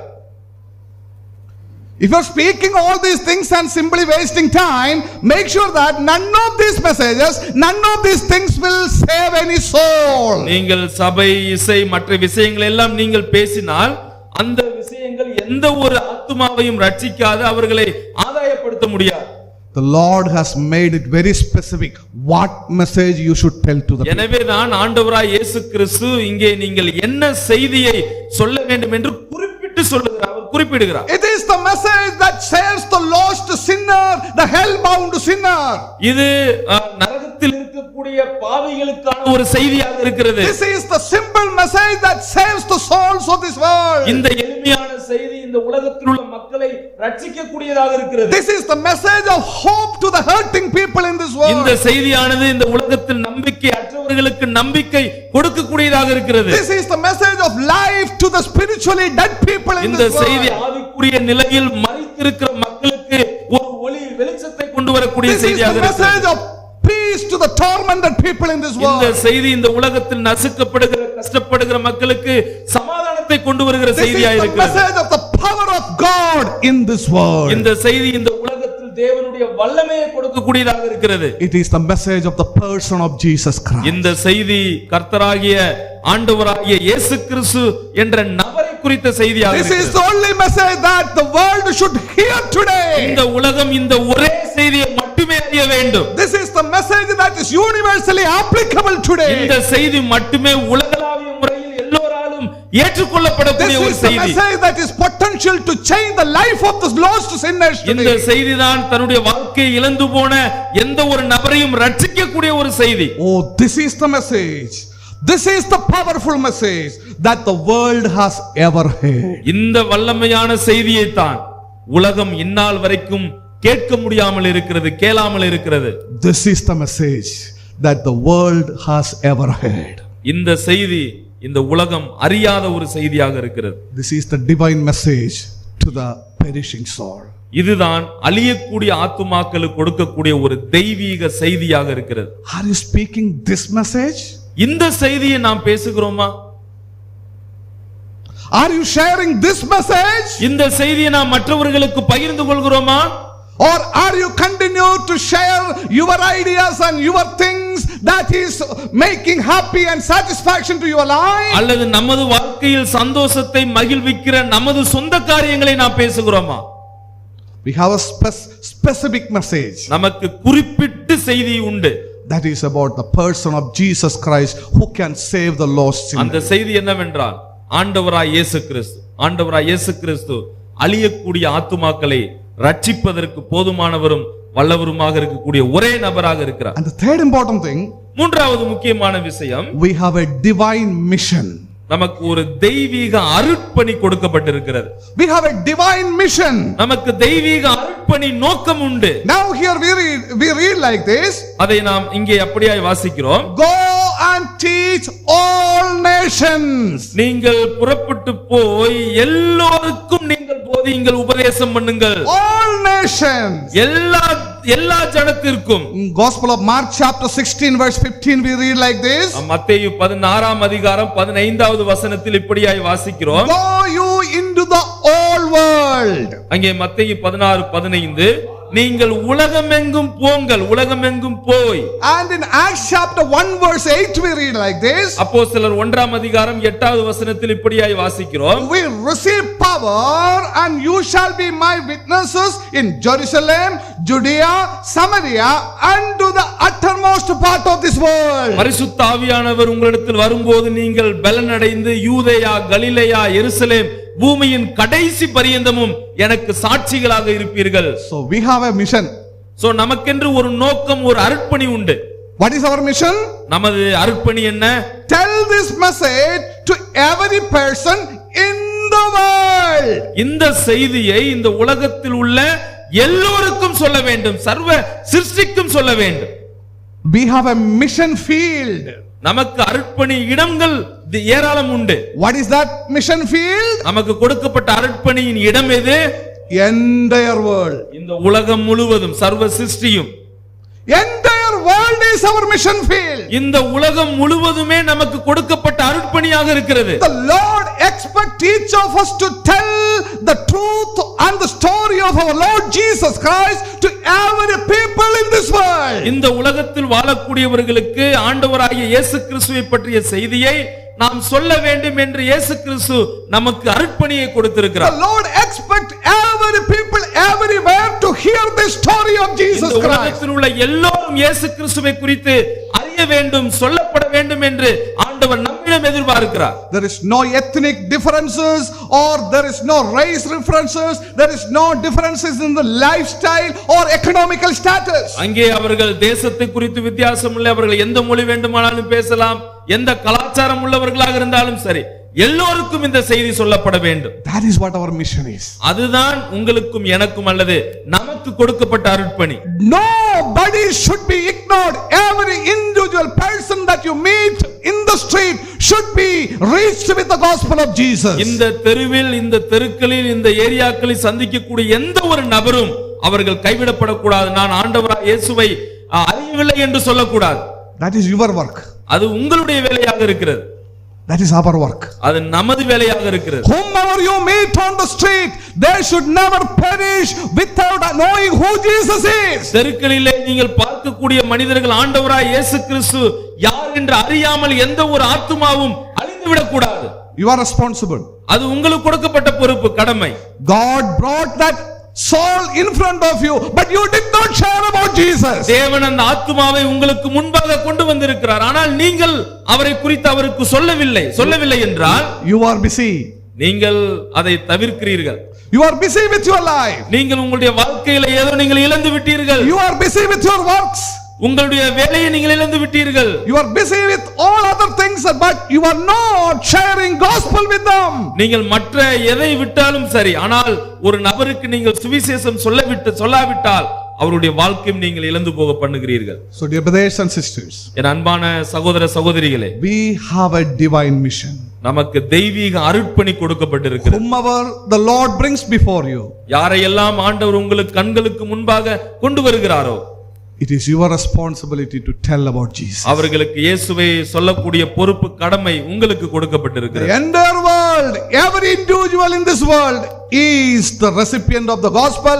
It is our responsibility to share with them. இந்த உலகம் முழுவதும் சர்வ சிருஷ்டியும் சுவிசேஷம் அறிவிக்கப்பட வேண்டும், கேட்க வேண்டும். அதை அறிவிக்கக்கூடிய பொறுப்பு, கடமை உங்களுக்கும் எனக்கும் கொடுக்கப்பட்டிருக்கிறது. Number 1, முதலாவது, we have a divine mandate. தெய்வீக ஒழுங்கு நமக்கு கொடுக்கப்பட்டிருக்கிறது. Number 2, இரண்டாவது, we have a divine message. நமக்கு தெய்வீக செய்தி கொடுக்கப்பட்டிருக்கிறது. Number 3, மூன்றாவது, we have a divine mission. நமக்கு தெய்வீக அர்ப்பணி நோக்கம் கொடுக்கப்பட்டிருக்கிறது. Number 4, நான்காவது, the final thing, கடைசியாக, we have a divine master. நமக்கு தெய்வீக எஜமானர் ஒருவர் இருக்கிறார். We have a divine master as we fulfill this great commission in this world. அவருடைய பிரதான கட்டளை இந்த உலகத்தில் நாம் நிறைவேற்றும் போது நமக்கு தெய்வீக எஜமானர் ஒருவர் இருக்கிறார். Dear brothers and sisters, என் அன்பான சகோதர சகோதரிகளே, the Lord never sends us into this world alone. தேவன் நம்மை இந்த உலகத்தில் நம்மை தனியாக அவர் அனுப்புகிறதில்லை. The Lord never want you to go into the world with this gospel alone. நமது கர்த்தர் இந்த சுவிசேஷத்தை வைத்து நீங்கள் தனியாக நம்மை யாரையும் அவர் அனுப்புவதில்லை. Yes, The Lord wants you to fulfill the Great Commission. பாருங்கள், நிச்சயமாக அவரது பிரதான கட்டளையை நீங்கள் நிறைவேற்ற வேண்டும். இதுதான் ஆண்டவருடைய விருப்பம். The Lord wants you to go out. கர்த்தர் நீங்கள் போக வேண்டும் என்று விரும்புகிறார். The Lord wants you to take the specific message that the Lord has entrusted with you. உங்களுக்கு கொடுத்த அந்த சிறப்பான செய்தியை நீங்கள் கொண்டு செல்ல வேண்டும் என்று விரும்புகிறார். The Lord wants you to take this gospel and share it to whomever you meet on the street. கர்த்தர் இந்த சுவிசேஷத்தை யாரெல்லாம் சந்திக்கிறீர்களோ அவர்களுக்கெல்லாம் சொல்ல வேண்டும் என்று விரும்புகிறார். But he never sends you alone. ஆனால் அவர் உங்களை அனுப்பும்போது உங்களை தனியாக அவர் அனுப்புகிறதில்லை. Our divine master is with us. நம்மோடு கூட அந்த தெய்வீக எஜமான் நம்மோடு கூட இருக்கிறார். And he has promised two important things. அவர் நமக்கு இரண்டு வாக்குத்தத்தங்களை அவர் சொல்லி இருக்கிறார். What are the two promises? இரண்டு வாக்குத்தத்தம் அவர் கொடுக்கக்கூடிய இரண்டு வாக்குத்தத்தம் என்னென்ன? Number one, முதலாவது the promise of his presence. அவருடைய பிரசன்னத்தை நமக்கு வாக்கு பண்ணி இருக்கிறார். Lo, I am with you till the end of this day. இதோ உலகத்தின் முடிவு பரியந்தம் சகல நாட்களிலும் நான் உங்களுடனே கூட இருக்கிறேன். The divine master has promised his presence with all of us. தெய்வீக எஜமான் நம் எல்லோருக்கும் கொடுக்கக்கூடிய வாக்குத்தத்தம், நான் உங்களோடு கூட இருக்கிறேன். Dear brothers and sisters, என் அன்பான சகோதர சகோதரிகளே, when you stand in a place to share the gospel with your friends or relatives or neighbors or whomever it is, உங்களுடைய நண்பர்கள், உங்களுடைய குடும்பங்கள், உங்களுடைய உறவினர்கள், நீங்கள் யாராக இருந்தாலும் சரி, யாருக்காயிலும் நீங்கள் சுவிசேஷத்தை சொல்ல வேண்டும் என்று விருப்பம் சொல்லும்போது, the divine master is right there standing. நீங்கள் அவர்களுக்கு சுவிசேஷத்தை சொல்ல முயற்சி செய்யும் போது தெய்வீக எஜமான் உங்கள் அருகே நிற்கிறார். அவர் உங்களோடு இருக்கிறார். He is with you. அவர் உங்களோடு இருக்கிறார். He enables you. அவர் உங்களை பலப்படுத்துகிறார். He emboldens you. அவர் உங்களை தைரியப்படுத்தி உற்சாகப்படுத்துகிறார். He uses you in that place to share the gospel for his glory. அந்த இடத்தில் அவருடைய நாமம் மகிமைக்காக சுவிசேஷம் சொல்ல உங்களை பயன்படுத்துகிறார். You are not there in that place to share the gospel alone, but the divine master is there standing with you. நீங்கள் சுவிசேஷத்தை அறிவிக்கும் போது நீங்கள் தனியாக இல்லை, நீங்கள் தனிப்பட்ட நபர்களாக இல்லை. தெய்வீக எஜமானான இயேசு கிறிஸ்து அவர் உங்களோடு கூட இருக்கிறார். Oh, when you stand in a place, நீங்கள் ஒரு இடத்தில் நிற்கும் போது சுவிசேஷத்தை சொல்ல முயற்சி செய்யும் போது, when you speak to a person, நீங்கள் மற்றவர்களுக்கு சுவிசேஷத்தை அறிவிக்கும் போது, oh, your master stands along with you. அங்கே உங்கள் எஜமான் உங்கள் அருகாமையில் உங்களோடு அவர் இருக்கிறார். He is with you. அவர் உங்களோடு இருக்கிறார்.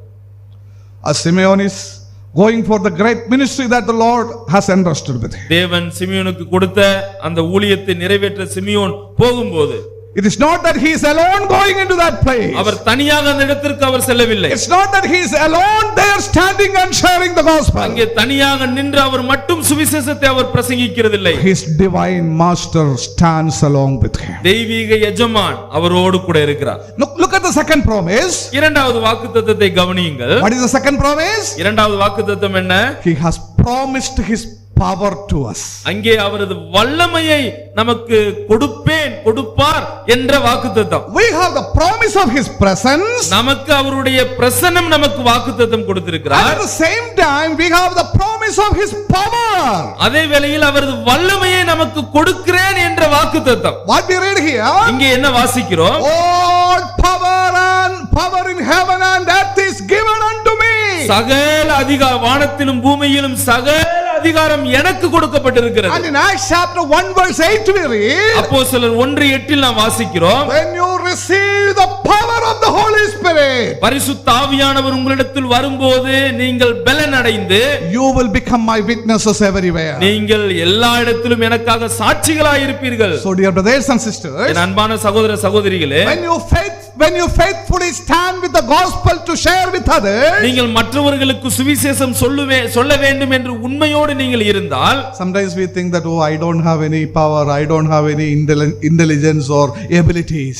சில நேரங்களில் எனக்கு சுவிசேஷம் எப்படி சொல்றதுன்னு தெரியல, எனக்கு அப்படிப்பட்ட திறமைகள்லாம் இல்ல அப்படி நம்ம நினைக்கும் போது, let me tell you one thing, நம்ம நினைக்கிறோம். ஆனா உங்களுக்கு நான் ஒரு காரியத்தை சொல்ல விரும்புறேன். our divine master is there to take your feeble words and add his power into it to change the life of the people. நீங்கள் அப்படிப்பட்ட பலவீனம் உள்ள வார்த்தைகளை பயன்படுத்தினாலும் தெய்வீக எஜமான் இருக்கிறார், அவர் உங்களோடு இருக்கிறார். அந்த வார்த்தையை அவர் வல்லமையான வார்த்தையாய் அவர் மாற்றுவார். Oh dear brothers and sisters, he takes our feeble words and attach match his power with our feeble words and make those words powerful to change the life of the people. என் அன்பான சகோதர சகோதரிகளே, நீங்கள் பயன்படுத்தக்கூடிய பலவீனமான வார்த்தைகளை தேவன் வல்லமையான வார்த்தையாய் பயன்படுத்துவார். அவர்களை ரட்சிக்க அது உதவியாக இருக்கு. That is the power of the Lord. அதுதான் தேவனுடைய வல்லமை என்பது. So one thing we need to understand that நாம் ஒரு காரியத்தை நாம் புரிந்து கொள்ள வேண்டும். it is not our word saves the sinner. நம்முடைய வார்த்தைகளால் எந்த ஒரு மனிதனையும் ஆத்துமாவையும் நாம் ரட்சிக்க முடியாது. It is not our smartness that saves the soul. அல்லது நமக்கு இருக்கக்கூடிய திறமையினால் ஒரு ஆத்துமாவை நாம் ரட்சிக்கப்பட It முடியாது. is not our capability that saves the soul. நமக்கு இருக்கின்ற திறமையினால் ஒரு ஆத்துமாவை ரட்சிக்கிறதில்லை. Instead, அதற்கு பதிலாக the Lord adds his power into our words and use it to change the life of the people. தேவன் ஒரு வலிமை இழந்த வார்த்தைகளை பயன்படுத்தக்கூடிய நமது வார்த்தைகளை அவர் வல்லமையான வார்த்தைகளாக பயன்படுத்தி அவரை ரட்சிப்பதற்கு உதவியாக அவர் வைக்கிறார். So I read about a blind lady. ஒரு அந்த கண் தெரியாத குருடரை குறித்த ஒரு ஸ்டோரி நான் படிச்சிருக்கிறேன். She was in Africa. அந்த சகோதரி ஆப்பிரிக்கா தேசத்தை சார்ந்தவர்கள். He doesn't know how to read and write.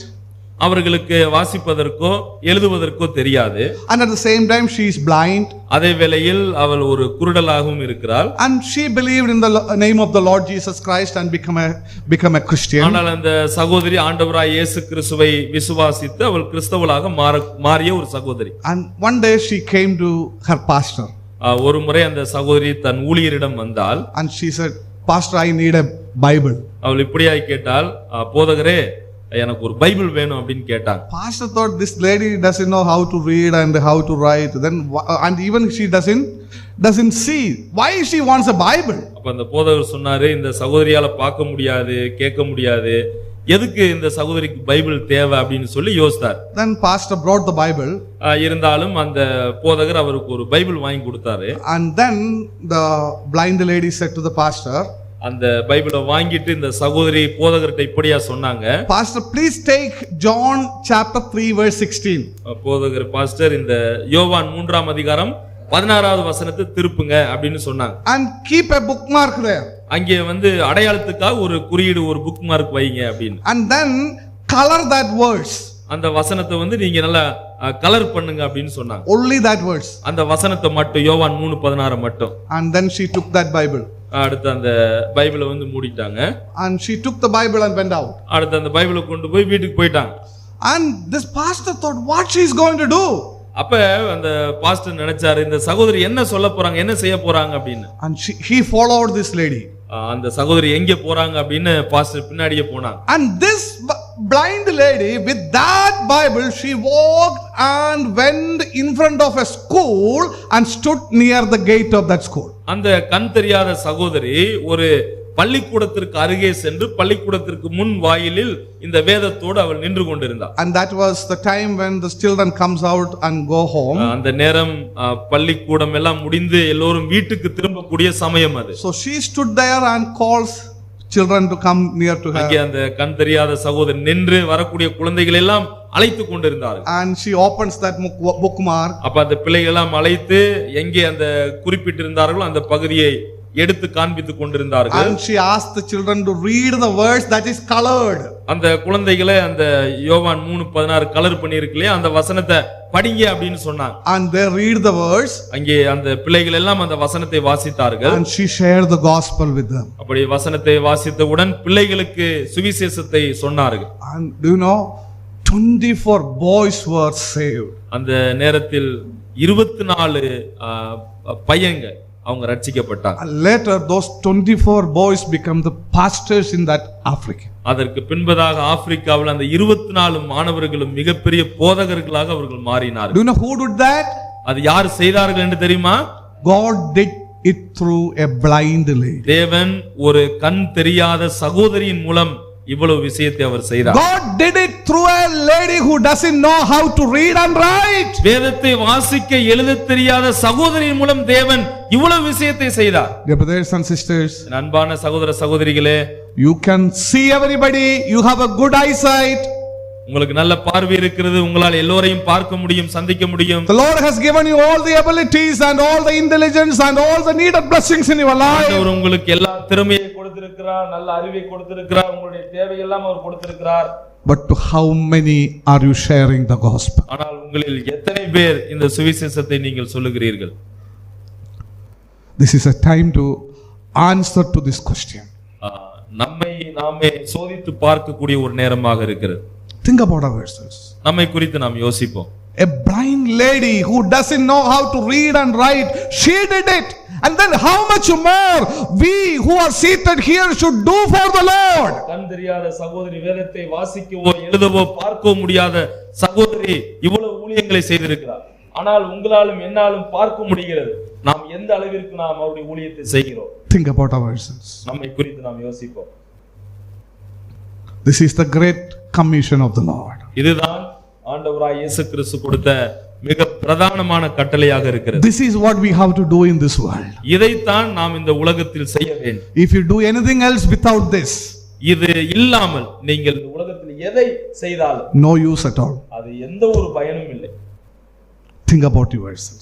உங்களை குறித்து நீங்கள் யோசியுங்க. You have a divine mandate. உங்களுக்கு தெய்வீக ஒழுங்கு ஒன்று கொடுக்கப்பட்டிருக்கு. Go out.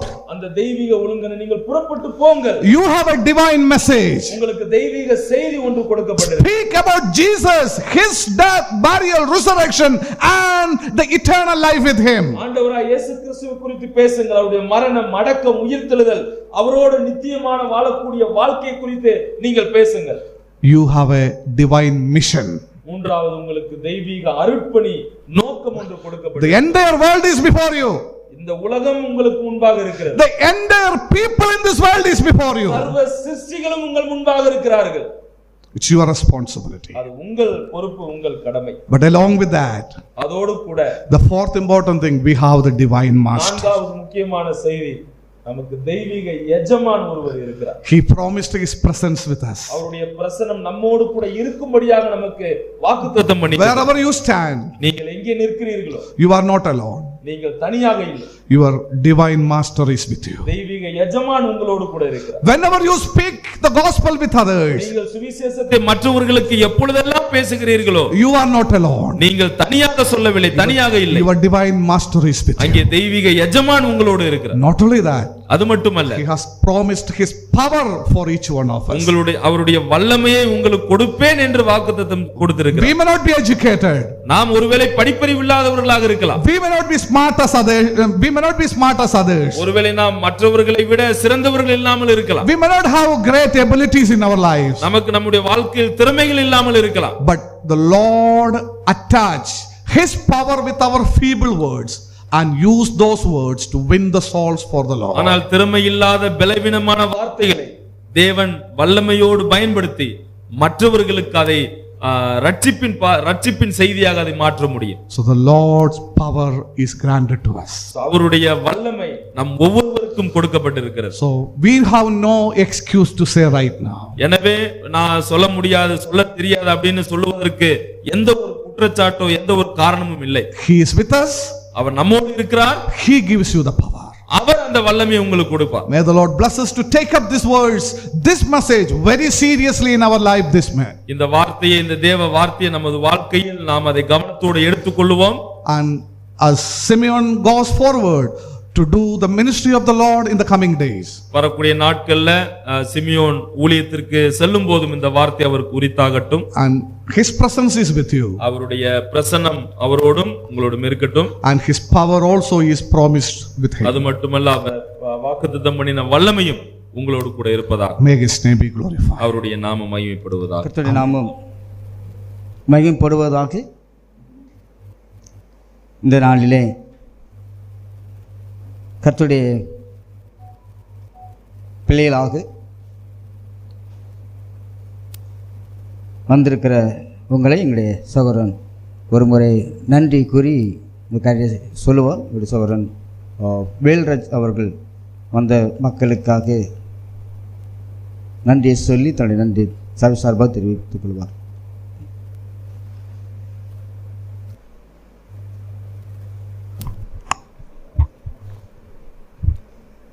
தேவநாமம் மகிமைப்படுவதாக. இந்த கூட்டம் நடைபெற உதவி செய்த ஆண்டவராக இயேசு கிறிஸ்துவுக்கு முதல் நம்முடைய நன்றியை தெரிவித்துக் கொள்கிறேன். அதுபோக ராமநாதபுரம் சிவகங்கை மாவட்ட சபை ஐக்கிய கூட்டத்திற்காகவும்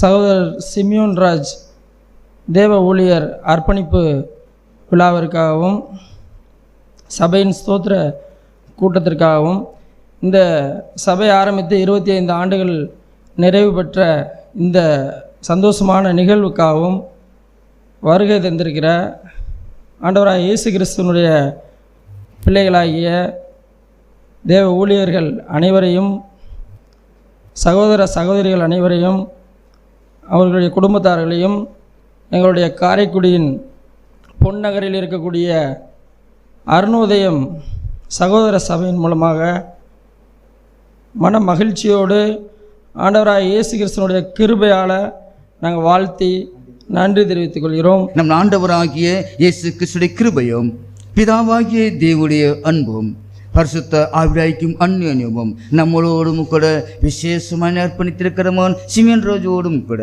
இன்றும் என்றும் சதா காலங்களிலும் நிலைத்திருப்பாராக. ஆமென்.